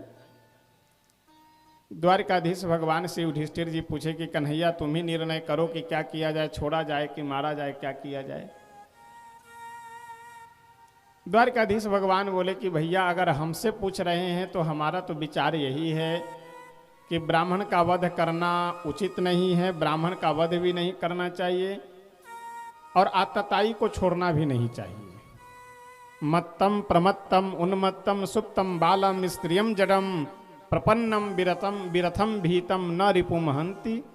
धर्मवीत बच्चे को मारने वध करने वाला, स्त्री का वध करने वाला, पागल का वध करने वाला, शराब के नशे में धूत उस नशेड़ी का वध करने वाला, सोए हुए का वध करने वाला, ये सबको आतताई कहा जाता है। तो ऐसा कुकृत्य करने वाले अगर आतताई को मार भी दिया जाए तो कोई अपराध नहीं होता है। तो सोते हुए बालकों का वध करने वाला अश्वत्थामा है तो आतताई भी है, ब्राह्मण कुल में जन्म हुआ है तो ब्राह्मण भी है। तो भगवान कह रहे हैं कि ब्राह्मण का वध भी नहीं करना चाहिए और आतताई को छोड़ना भी नहीं चाहिए। युधिष्ठिर जी बोले कि जय हो, ये निर्णय कर रहे हो, ये समाधान दे रहे हो और समस्या पैदा कर रहे हैं। अर्जुन बोले कि ठीक ठीक हम समझ गए श्री द्वारिकाधीश क्या समझाना चाह रहे हैं कि संभावितस्य चाकृतिर मरणाद तिरिच्यते। प्रतिष्ठित व्यक्ति का अपमान कर देना ही उसको मृत्यु के समान दंड देने जैसा है।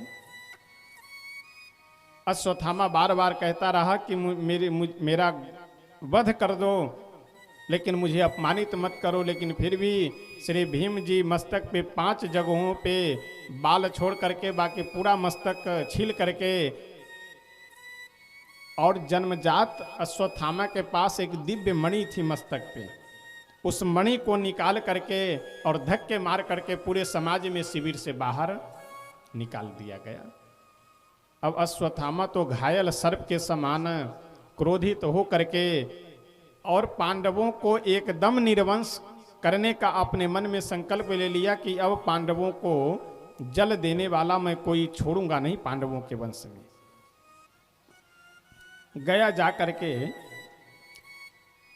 मन में विचार करने लगा कि क्या करें। इधर श्री द्वारिकाधीश भगवान सभी पांडवों से बोले कि ऐसा है, अब हमें आज्ञा दीजिए, अब हम द्वारिका जाना चाहते हैं क्योंकि द्वारिका से आए हुए बहुत समय व्यतीत हो गया।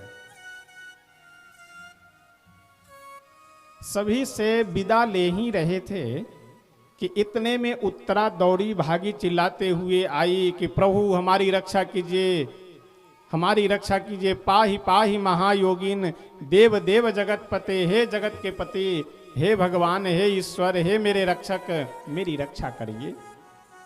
अश्वत्थामा क्या किया, ब्रह्मास्त्र का प्रयोग कर देता है। अब पूरे पांडव दल में अभिमन्यु के द्वारा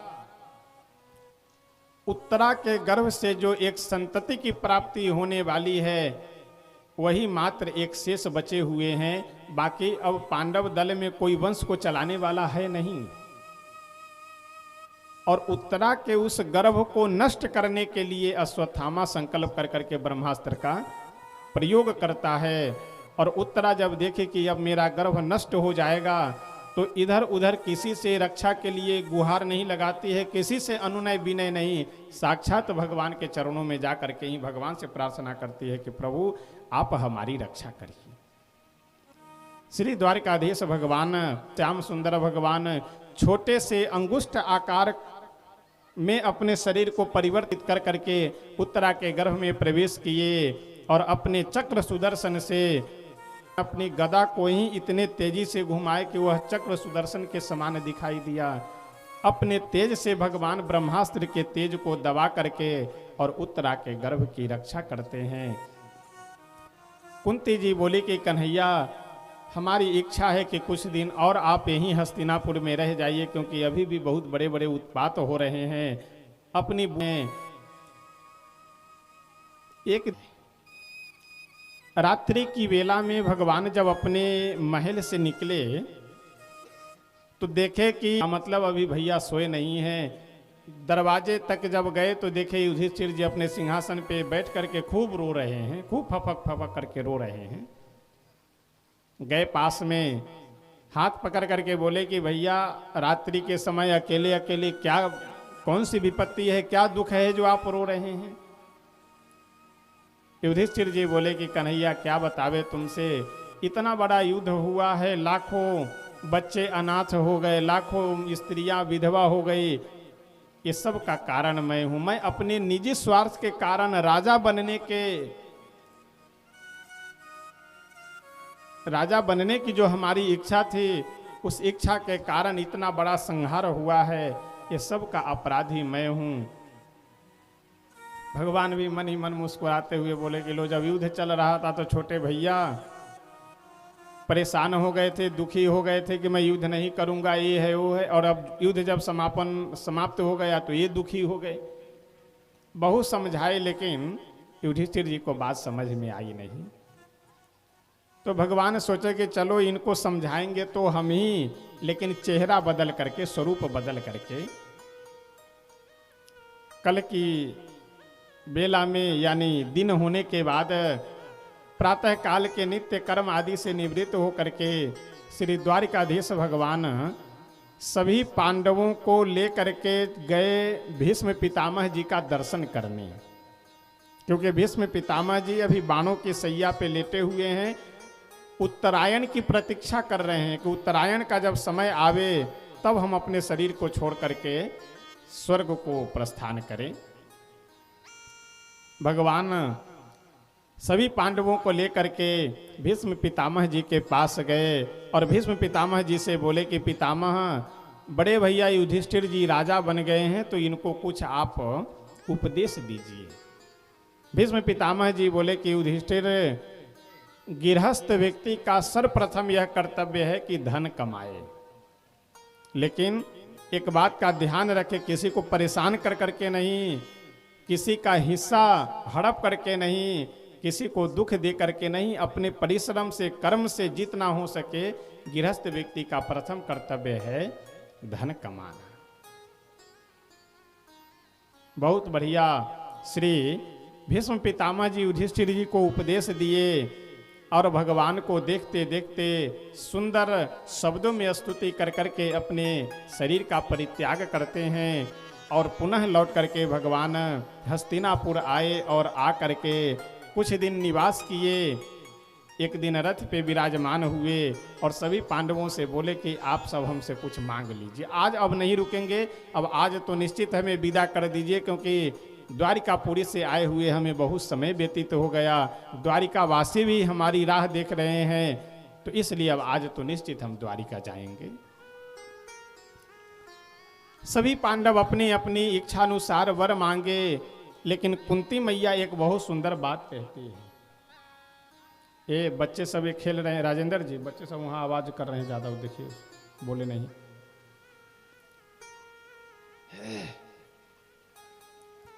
अठन्नी चवन्नी सबकी संख्या ज्यादा है, अब दो चार जहां बैठ जाए बस वहां फिर वो दूसरे प्रवचन शुरू कर देते हैं। तो इन सबको बिना कहे थोड़ा बैठा करके, अच्छा इनका रहना भी जरूरी है ताकि पता तो चले कि कार्यक्रम हो रहा है, लेकिन अब ज़्यादा अगर अपना परिचय देने लगे तो थोड़ा दिक्कत होता है, तो इसलिए इन सबको थोड़ा संभाल करके चुप करा करके रखा करिए। श्री राधा कृष्ण भगवान की। आइए दो बार प्रेम से भगवान नाम संकीर्तन करते हैं, फिर आगे कथा श्रवण करेंगे।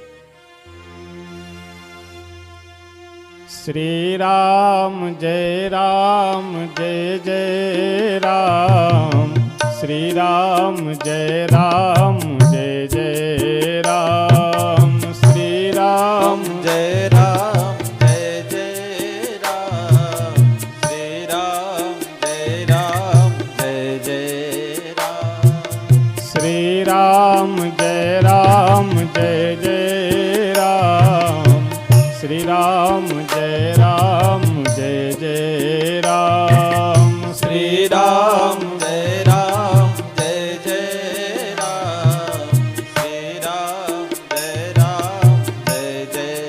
राम, श्री राम जय जय राम, श्री राम जय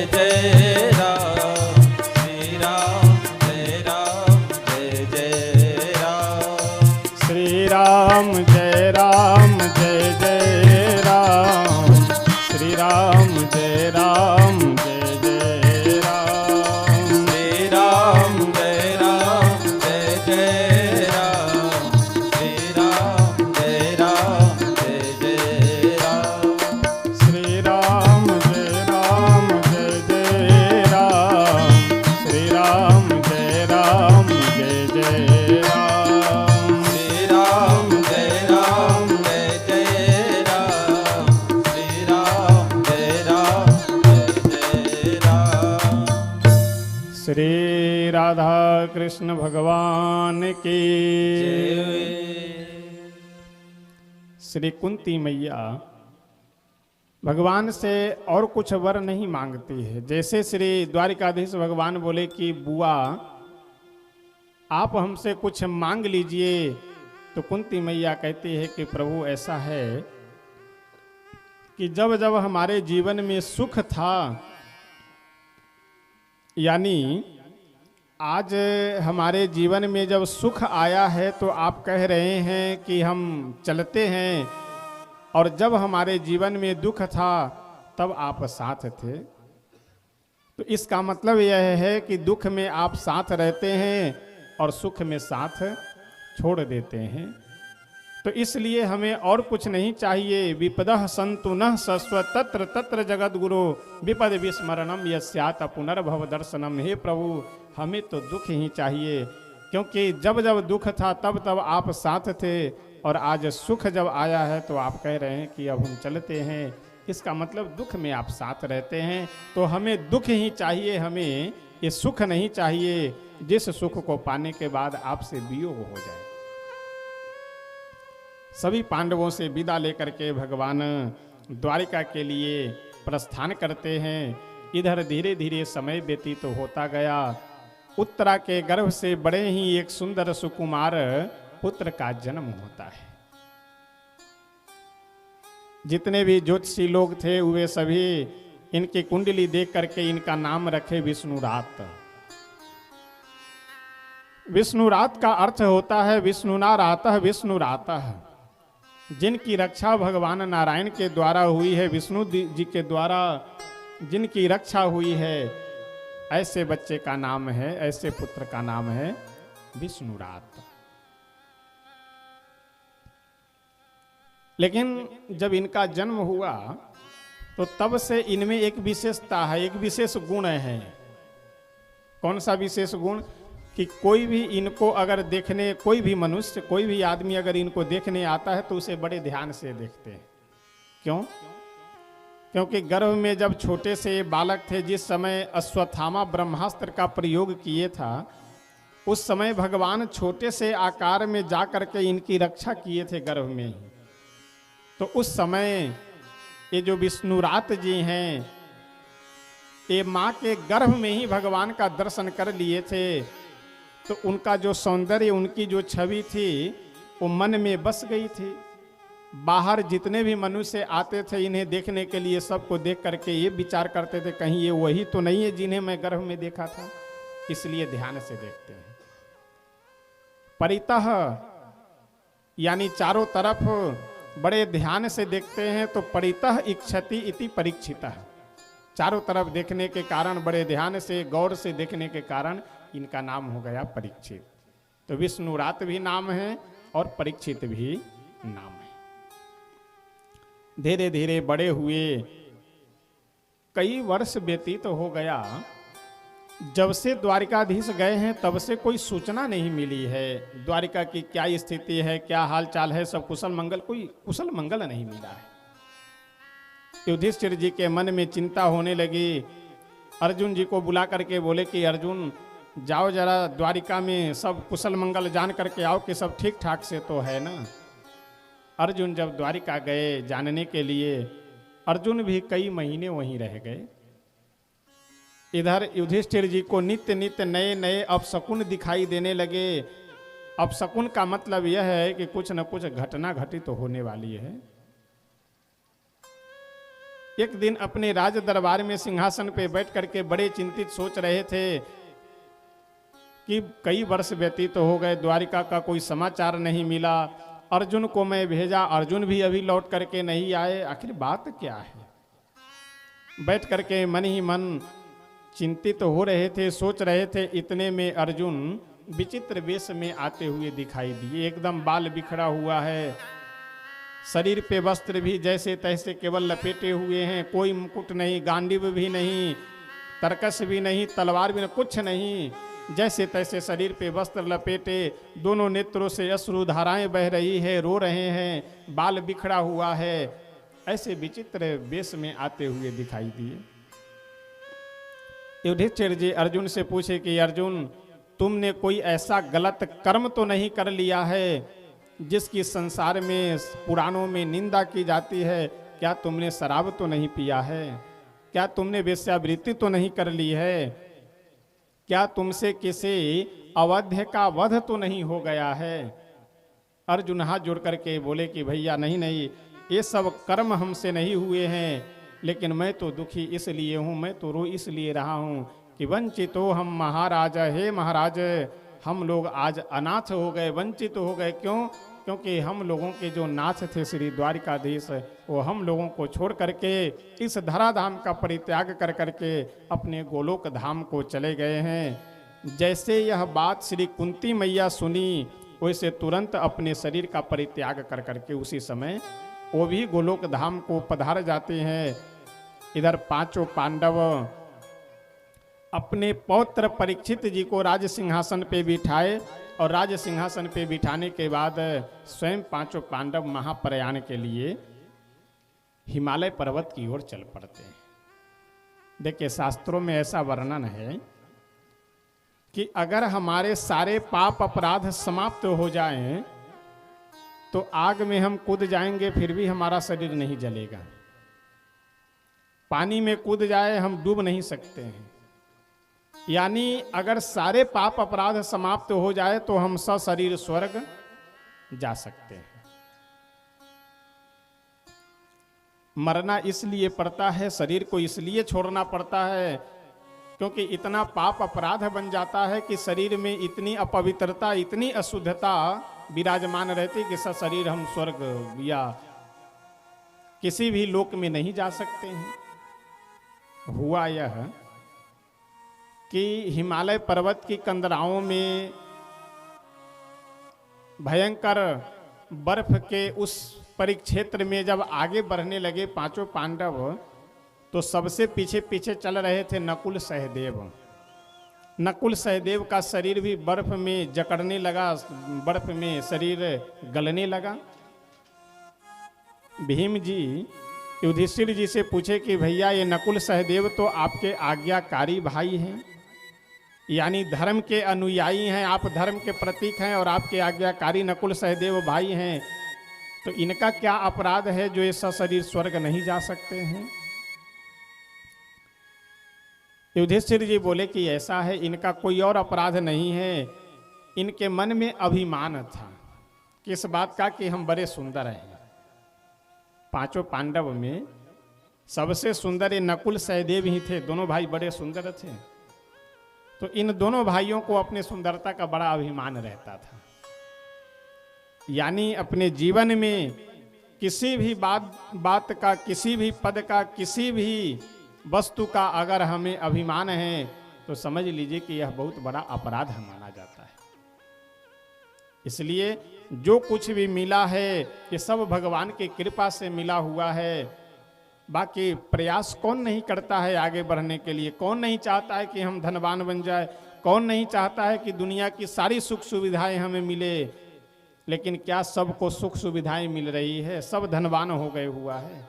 तो अगर हम हैं तो इसके पीछे भगवान की कहीं ना कहीं कृपा समझनी चाहिए। लेकिन हम लोगों की तो विडंबना यह है कि अगर कोई काम बन गया तो तुरंत चारों तरफ बैनर पोस्टर लगवाते हैं और झंडा पताका लहरा करके प्रचार करते हैं कि हम इतना मेहनत किए, परिश्रम किए, तब यह काम बना है। यानी कोई काम बन गया तो श्रेय हम ले लेते हैं, और कहीं अगर काम बिगड़ गया तो चारों तरफ यही कहते घूमते हैं कि अब क्या बतावे, अब भगवान की इच्छा नहीं थी, भगवान काम बिगाड़ दिए।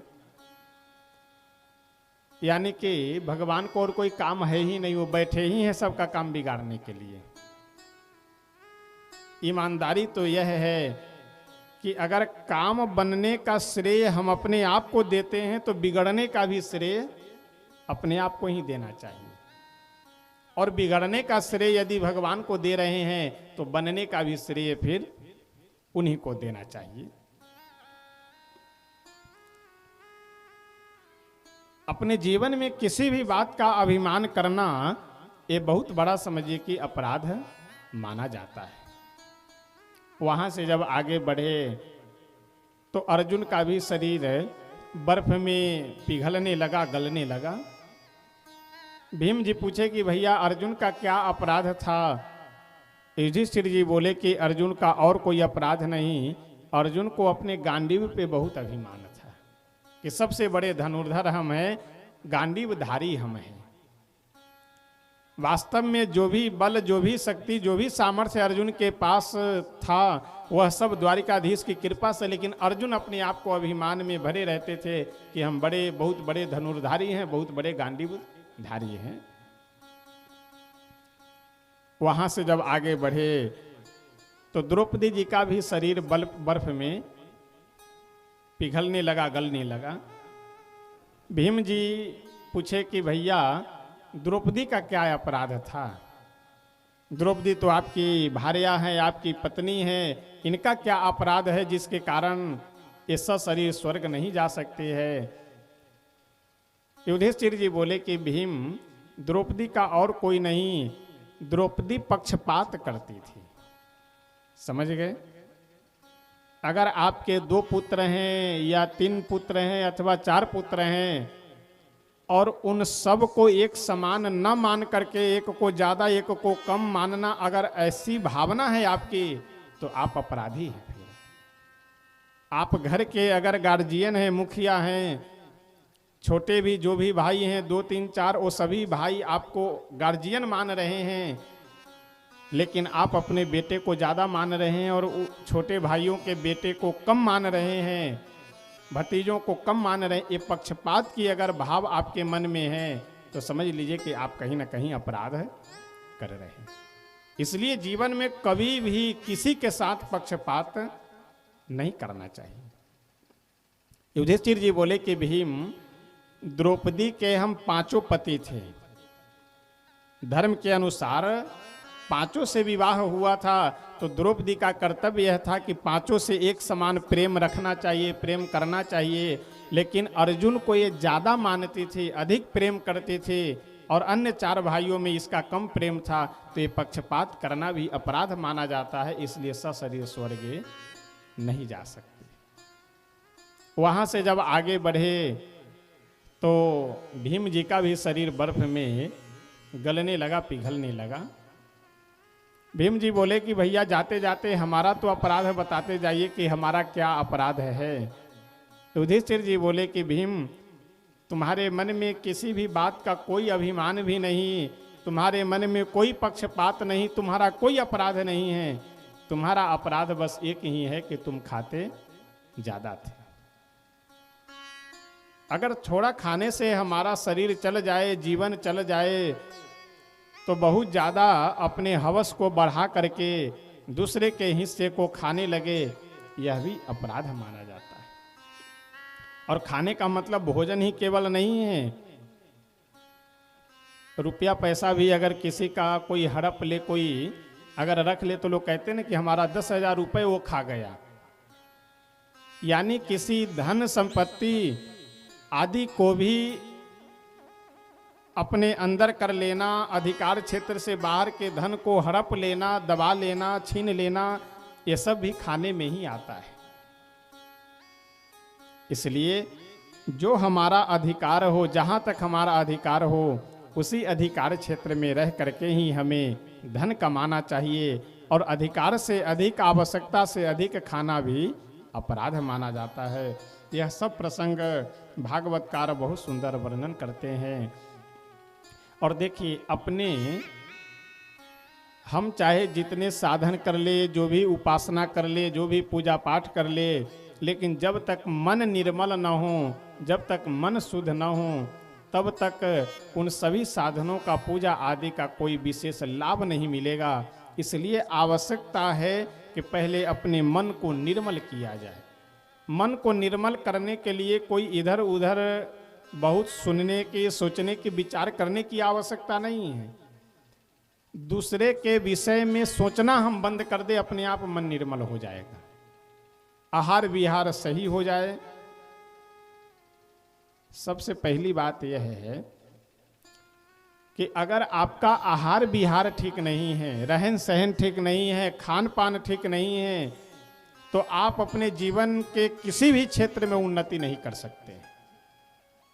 आप अगर मांस मछली खा रहे हैं, मदिरा पी रहे हैं, शराब पी रहे हैं, तो अगर धोखे से आपका विकास हो भी गया तो विकास ज़्यादा दिन रुकेगा नहीं, बहुत जल्दी फिर उस सारे धन संपत्ति का सत्यानाश हो जाएगा।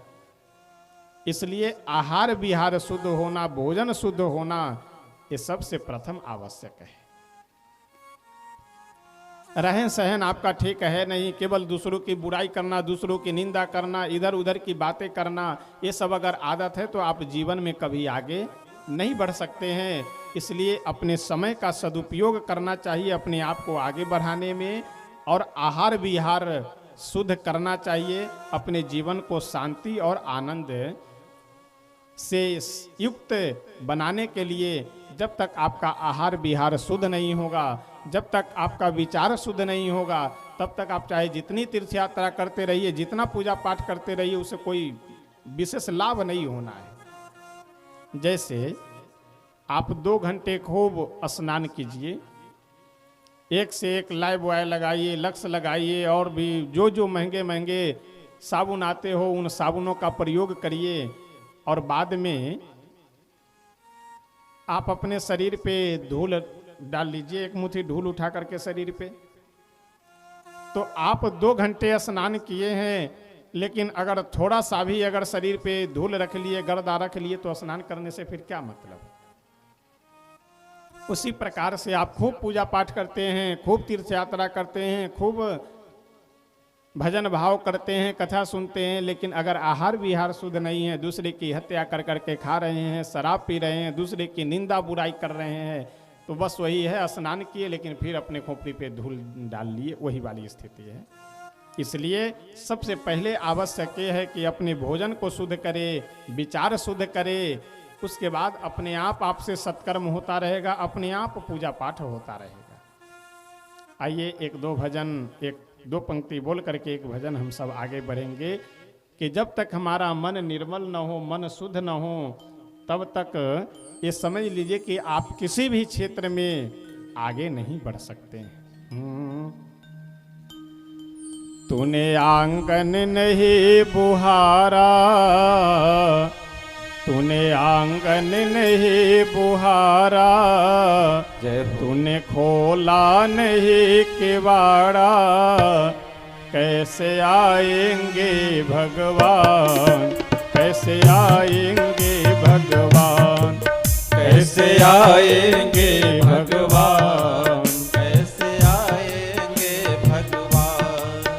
तूने आंगन नहीं बुहारा, तूने खोला नहीं किवाड़ा, तूने आंगन नहीं बुहारा, तूने खोला नहीं किवाड़ा, कैसे आएंगे भगवान, कैसे आएंगे भगवान, कैसे आएंगे भगवान, कैसे आएंगे भगवान, कैसे आएंगे भगवान, कैसे आएंगे भगवान, कैसे आएंगे भगवान, कैसे आएंगे भगवान। जैसे अगर हमारे द्वार पे गंदगी हो, कचरा हो, तो कोई भी रिश्तेदार नातेदार अगर आवे तो हमारे दरवाजे पे बैठना नहीं चाहे, अरे कितना कचरा भरा हुआ है, चलो चलो कहीं और बैठते हैं, या ठीक है बाद में आ जाएंगे। तो जब संसार का सामान्य व्यक्ति अगर घर में गंदगी है, द्वार पे गंदगी है, तो नहीं बैठना चाहते हैं, आना चाहते हैं, तो फिर जो हमारे आपके मन में गंदगी और कचरा भरा हुआ है, तो फिर भगवान यहाँ कैसे रह सकते हैं। आप चाहे जितना बुलाइए, जितना उन्हें पुकारिए, लेकिन वो कभी आ नहीं सकते, क्योंकि मैल बैठा हुआ है, कचरा बैठा हुआ है। हर कोने कलमस कसाय की लगी हुई है ढेरे। हर कोने कलमस कसाय की लगी हुई है ढेरी। नहीं ज्ञान के किरण कहीं भी हर कोठरी अंधेरी। नहीं ज्ञान के किरण कहीं भी हर कोठरी अंधेरी। नहीं ज्ञान के किरण कहीं भी हर कोठरी अंधेरी। नहीं ज्ञान के किरण कहीं भी हर कोठरी अंधेरी। आंगन चौबारा अंधियारा आंगन चौबारा अंधियारा। कैसे आएंगे भगवान, कैसे आएंगे भगवान, कैसे आएंगे भगवान, कैसे आएंगे भगवान।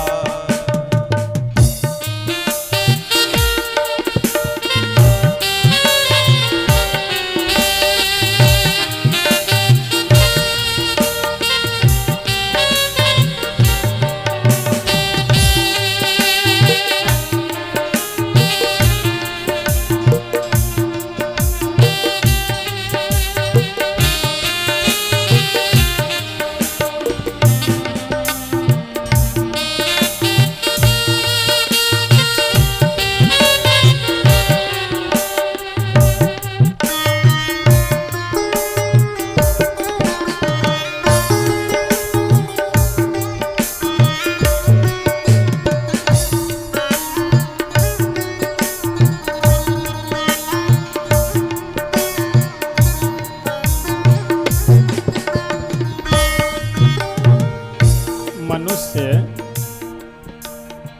होने का सबसे बड़ा प्रमाण और सबसे बड़ा लाभ यह है कि हमारे हृदय में दया होनी चाहिए। जो भी हमसे गरीब हो, दीन दुखी हो, असहाय हो, उसके प्रति एक ममता की, दया की भावना होनी चाहिए। जितना बन सके उतना अपने से दबे कुचले पिछड़े व्यक्ति की सहायता करनी चाहिए, परोपकार करना चाहिए।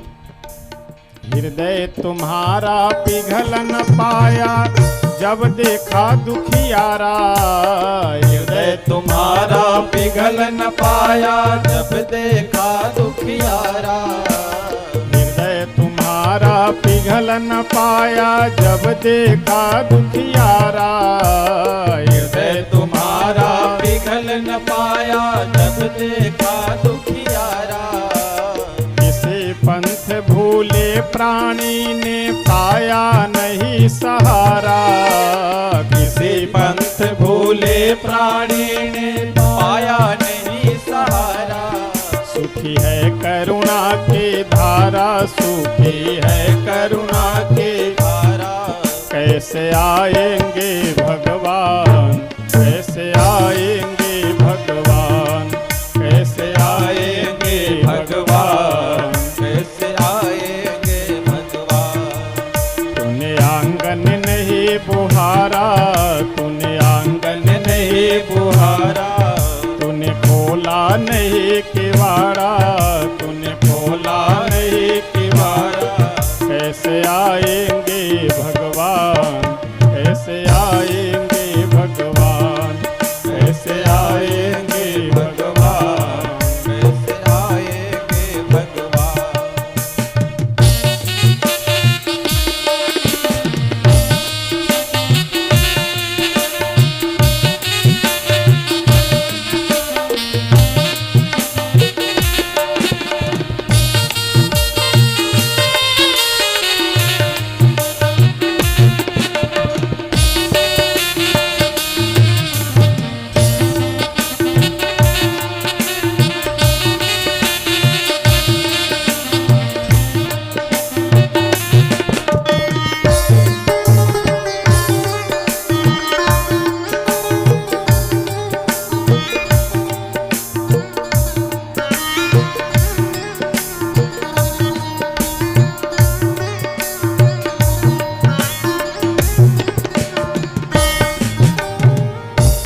भजन की अंतिम पंक्ति में हम लोगों को बहुत सुंदर समझाते हुए संत कहते हैं कि ऐसा है, भगवान को प्राप्त करने के लिए कोई भी जाति, कुल, खानदान, बुद्धि, बल, विद्या, धन, बल किसी चीज़ की आवश्यकता नहीं है। केवल आवश्यकता है अपने मन को ठीक करने की, केवल आवश्यकता है अपने मन को सहज सरल करने का। जितना आपका मन निर्मल और सहज सरल होगा, उतनी ही जल्दी भगवान की कृपा के पात्र आप बनेंगे। निर्मल मन हो तो रघुनायक सबरी के घर जाते। निर्मल मन हो तो रघुनायक सबरी के घर जाते। निर्मल मन हो तो रघुनायक सबरी के घर जाते। निर्मल मन हो तो रघुनायक सबरी के घर जाते। सूर श्याम के बाह पकड़ते, साग विदुर घर खाते। सूर श्याम की बाह पकड़ते, साग विदुर घर खाते। इस पर तुमने नहीं विचारा, इस पर तुमने नहीं विचारा, इस पर हमने नहीं विचारा, इस पर हमने नहीं विचारा। कैसे आएंगे भगवान, कैसे आएंगे भगवान, कैसे आएंगे भगवान, कैसे आएंगे भगवान। तूने आंगन नहीं बुहारा, तूने आंगन नहीं बुहारा, तूने खोला नहीं किवाड़ा, तूने खोला नहीं किवाड़ा। कैसे आएंगे भगवान, कैसे आएंगे भगवान, कैसे आएंगे भगवान, कैसे आएंगे भगवान। कैसे आएंगे भगवान, कैसे आएंगे भगवान, कैसे आएंगे भगवान। कैसे आएंगे भगवान। श्री राधा कृष्ण भगवान की। चंचल मन को नहीं संभाला जब तक हम। अच्छा, समस्या हम लोगों की यह है कि वृक्ष को हरा भरा रखने के लिए हम लोग पत्तियों को सींचा करते हैं। बुद्धिमानी क्या है? बुद्धिमानी यह है कि जड़ में पानी दिया जाए। अगर जड़ में हम पानी दे रहे हैं तो सारी पत्तियां अपने आप हरी बनी रहेगी, और सारी पत्तियों को हम सींचते रहें, पानी छिड़कते रहे, और जड़ यदि सूखा हो गया तो वृक्ष अपने आप सूख जाए। तो हम लोग खूब पूजा पाठ करते हैं, खूब तीर्थ यात्रा करते हैं, खूब मंगलवार कर रहे हैं, सोमवार कर रहे हैं, और जैसे मंगलवार समाप्त हुआ, बुधवार आया, वैसे टांग खींचना प्रारंभ कर दिए। तो मंगलवार को आप खूब व्रत किए, खूब पूजा पाठ किए, और बुधवार के दिन अगर दूसरे की हत्या कर करके खा लिए, फिर क्या मतलब रहा? तो इसलिए सबसे परम आवश्यक ये है कि आहार विहार शुद्ध होना चाहिए, तभी मन शुद्ध होगा। अच्छा, तमाम सारे बच्चों को देखिए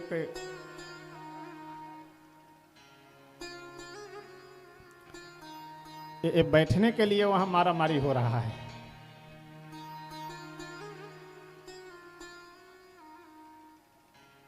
श्री राधा कृष्ण भगवान की।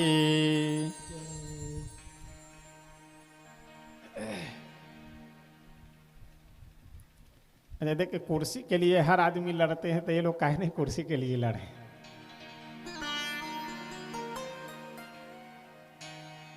कुर्सी के लिए कितनी बड़ी लड़ाई होती हो प्रधानी के चुनाव के समय। देखिए, एक कुर्सी 16-16 आदमी खड़े, 20-20 आदमी खड़े हैं प्रधान बनने के लिए। इतनी मारा मारी। और जिसका बैनर पढ़िए, उस बैनर पे एक बात अवश्य लिखी हुई होगी कि सबसे कर्मठ, जुझारू और ईमानदार।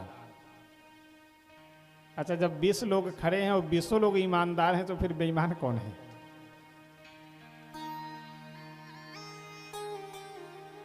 श्री राधा कृष्ण भगवान की। श्रीमद् भागवतकार बहुत सुंदर वर्णन करते हुए कहते हैं कि इधर जब पांचों पांडव महाप्रयाण के लिए हिमालय पर्वत की ओर चले गए तो एक बीच में प्रसंग वर्णन करते हैं कि जब महाभारत का युद्ध निश्चित हो गया कि अब होना है, तो श्री विदुर जी महाराज अपने हस्तिनापुर के मंत्री पद से परित्याग कर देते हैं, मंत्री पद का परित्याग कर दिए, क्योंकि समस्या यह है कि धर्म पांडवों के पक्ष में है, पांडव के पक्ष से युद्ध कर नहीं सकते। कौरव अधर्म के साथ खड़े होकर के, कौरव पक्ष के लोग अधर्म के साथ खड़े होकर के युद्ध कर रहे हैं, और हस्तिनापुर के मंत्री होने के कारण कौरवों के साथ यानी हस्तिनापुर के पक्ष में युद्ध करना विदुर जी की मजबूरी थी। इसलिए धनुष बाण रखे, अपना मस्तक से जो भी मंत्री पद की जो पगड़ी थी उस पगड़ी को उतार करके रखे और प्रणाम कर करके चले जाते हैं तीर्थ यात्रा करने के लिए। युद्ध समाप्त होने के बाद विदुर जी आए कहाँ? हस्तिनापुर। सबसे पहले गए मिलने के लिए अपने बड़े भाई धृतराष्ट्र और गांधारी जी से। धृतराष्ट्र जी को जाकर के प्रणाम किए। विदुर जी बोले भैया और सब कुशल मंगल है? धृतराष्ट्र बोले अरे कोई बात नहीं, बड़े ही आनंद के साथ हमारा जीवन व्यतीत हो रहा है। भीम जो भी भोजन बनाते हैं तो सबसे पहले हमें आते हैं पूछने के लिए भोजन, और बहुत सुख है, बहुत आनंद है। श्री विदुर जी डांटते हुए बोले कि राम राम, जिनको मारने के लिए जीवन भर आप प्रयास करते रहे, एक भी मौका नहीं छोड़े, उन्हीं पांडवों के दिए हुए टुकड़े को खा करके आप जीवित हैं कुत्ते की तरह है, आपको शर्म नहीं लग रहा है?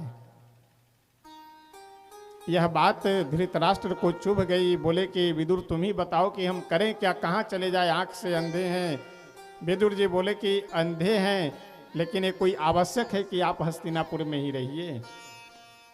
कम से कम अब जो शेष समय बचा हुआ है उसका तो सदुपयोग कीजिए, उसको तो भगवान के लिए समय व्यतीत करिए, उसी समय को तो अपने कल्याण में लगाइए। अर्धरात्रि के समय विदुर जी धृतराष्ट्र और गांधारी को लेकर के बद्रिकाश्रम चले गए। वहाँ एक सुंदर आश्रम का निर्माण कर करके वहीं दोनों को रख दिए और बोले कि आप दोनों यहीं रह करके सेवा कीजिए, भजन कीजिए, भगवान के नाम का संकीर्तन कीजिए। और वहीं पे धृतराष्ट्र और गांधारी निवास कर करके भगवान का चिंतन करते करते अपने शरीर को छोड़ करके भगवत धाम को प्रस्थान कर गए। इधर धीरे धीरे समय व्यतीत होता गया।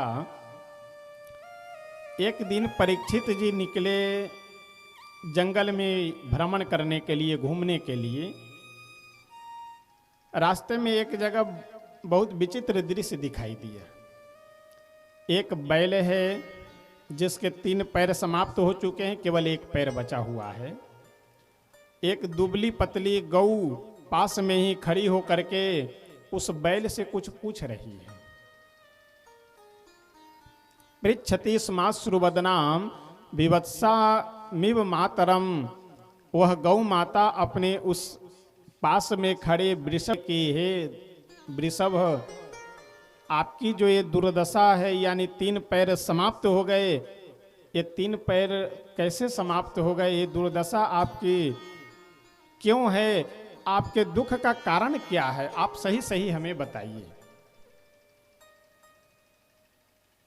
बैल के रूप में विराजमान साक्षात धर्म बोले कि हे गौ माता, हम किसे दोषी बतावें? कुछ लोग कहते हैं कि समय के कारण दुख होता है, कुछ लोग कहते हैं कि पूर्व जन्म के प्रारब्ध के कारण दुख होता है, कुछ लोग भगवान को दोषी मानते हैं कि भगवान हमें दुख दे दिए। किसे हम दोष ठहराएं, किसे हम दोष दे, अपने दुख का कारण बताएं? यह सारी बातें, यह सारा प्रसंग, आपस में जो वार्तालाप दोनों गौ और यह बैल कर रहे थे, ये वार्तालाप परीक्षित पास में ही खड़े होकर के सुन रहे थे। इतने में देखे कि एक काला कलूटा व्यक्ति अपने हाथ में तलवार लिए और डंडा लिए बैल की ओर दौड़ा और बैल के शरीर पे और गौ माता के शरीर पे भी उस डंडे का प्रहार कर देता है। यह देख करके परीक्षित अपने धनुष पे बाण चढ़ाए और दौड़े मारने के लिए कि अभी मैं तुम्हारा वध कर दूंगा। जैसे ही मारने के लिए तैयार हुए कि वह काला कलूटा जो चांडाल सरीखे दिखने वाला व्यक्ति आकर के परीक्षित जी का चरण पकड़ लिया। परीक्षित बोले कि तुम कौन हो, तुम्हारी हिम्मत कैसे हो गई कि मेरे राज्य में गौ के ऊपर प्रहार करने का, बैल को मारने की हिम्मत तुम्हारी कैसे हुई। वह चांडाल सरीखे दिखने वाला व्यक्ति बोला कि महाराज मेरा नाम है कलयुग, और सतयुग त्रेता द्वापर कलयुग इन 4 युगों में मेरा भी स्थान है, और अब मेरा कार्यकाल चल रहा है, इसलिए मैं इस पृथ्वी पे आया हूं अपना प्रभाव डालने के लिए। परीक्षित बोले तो ठीक है, तुम पृथ्वी पे रहो, लेकिन वहां जाकर के रहो जहां मेरा राज्य न हो, मेरे राज्य की सीमा से तुम बाहर रहो। परीक्षित की बातों को सुन करके कलयुग हाथ जोड़ करके बोला कि महाराज पूरे पृथ्वी पे तो आप ही का राज्य है, तो हम कहां जाए, कहां रहें। कुछ हमें स्थान दे दीजिए, कुछ ऐसे हमें स्थान दे दीजिए जहां हम रहें। परीक्षित बोले तो ठीक है, नाम नोट करो। जहां पे हिंसा होती हो, मतलब जीवों को मारा जाता हो, काटा जाता हो, वहां पे तुम निवास करोगे। अच्छा, कई बार लोगों को अगर मना कीजिए कि भाई साहब देखो तुम ये मांस मछली खाते हुए ठीक नहीं है, मत खाया करो, इससे अपराध लगेगा, पाप लगेगा, वो तुरंत आपको समझाते हुए बोलेगा अरे भाई साहब क्या बात कर रहे हैं, हम तो केवल खाते हैं, मारते थोड़ी हैं। पाप उसे लगेगा जो मारने वाला हो। लेकिन एक बात का ध्यान रखिएगा, मारने वाला हो, खाने वाला हो, व्यवसाय करने वाला हो, खरीद बेच करने वाला, इन सभी को एक समान पाप लगता है, ये समझ लीजिए। अब आप कितना भी तर्क देते रहिए कि हम केवल मारते हैं, खाते नहीं हैं, हम केवल खाते हैं, मारते नहीं है, ये आप अपने मन को बहलाते रहिए। जब समय आएगा तो उस समय कोई तर्क वितर्क आपका काम नहीं करेगा। अगर आप खाने की भावना ले करके खरीदने के लिए उस दुकानदार के पास नहीं जाएंगे तो किसी की हत्या क्यों करेगा। सीधी सी बात है, सीधा सा लॉजिक है। जैसे आप तर्क दे रहे हैं कि हम केवल खाते हैं, मारते नहीं हैं, तो अगर आप खाते नहीं होते तो उसको मारा क्यों जाता। आप खाते हैं इसीलिए तो उसको मारा जाता है।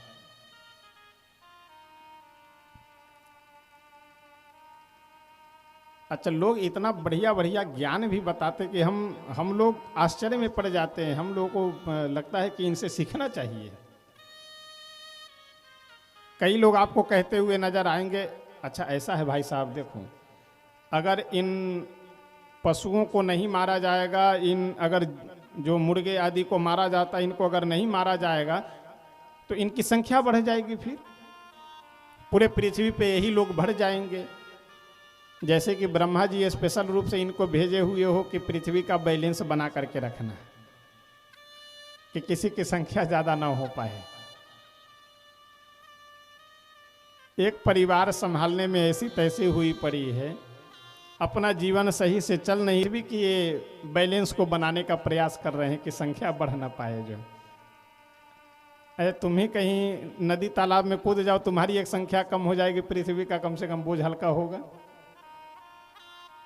तो आप अपने मन को बहलाने के लिए चाहे जितने तर्क वितर्क देते रहिए, लेकिन जो बात सही है वो सही है, जो गलत है वो गलत है। जहां हिंसा होती हो वहां तुम निवास करो, परीक्षित जगह बता रहे हैं। और कहां जहां वेश्यावृत्ति होती हो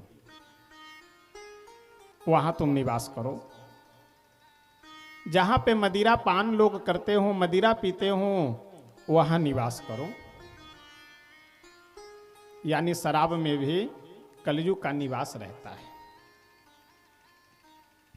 अच्छा, जरा विचार कीजिए, हम लोग अपने घर में अगर अलमारी खरीद करके लाते हैं 10,000, 12,000, 15,000 में बढ़िया एकदम चमचमाता हुआ, तो या तो बढ़िया साफ स्वच्छ सुंदर वस्त्र हो, या कुछ पर्स वगैरह हो, कुछ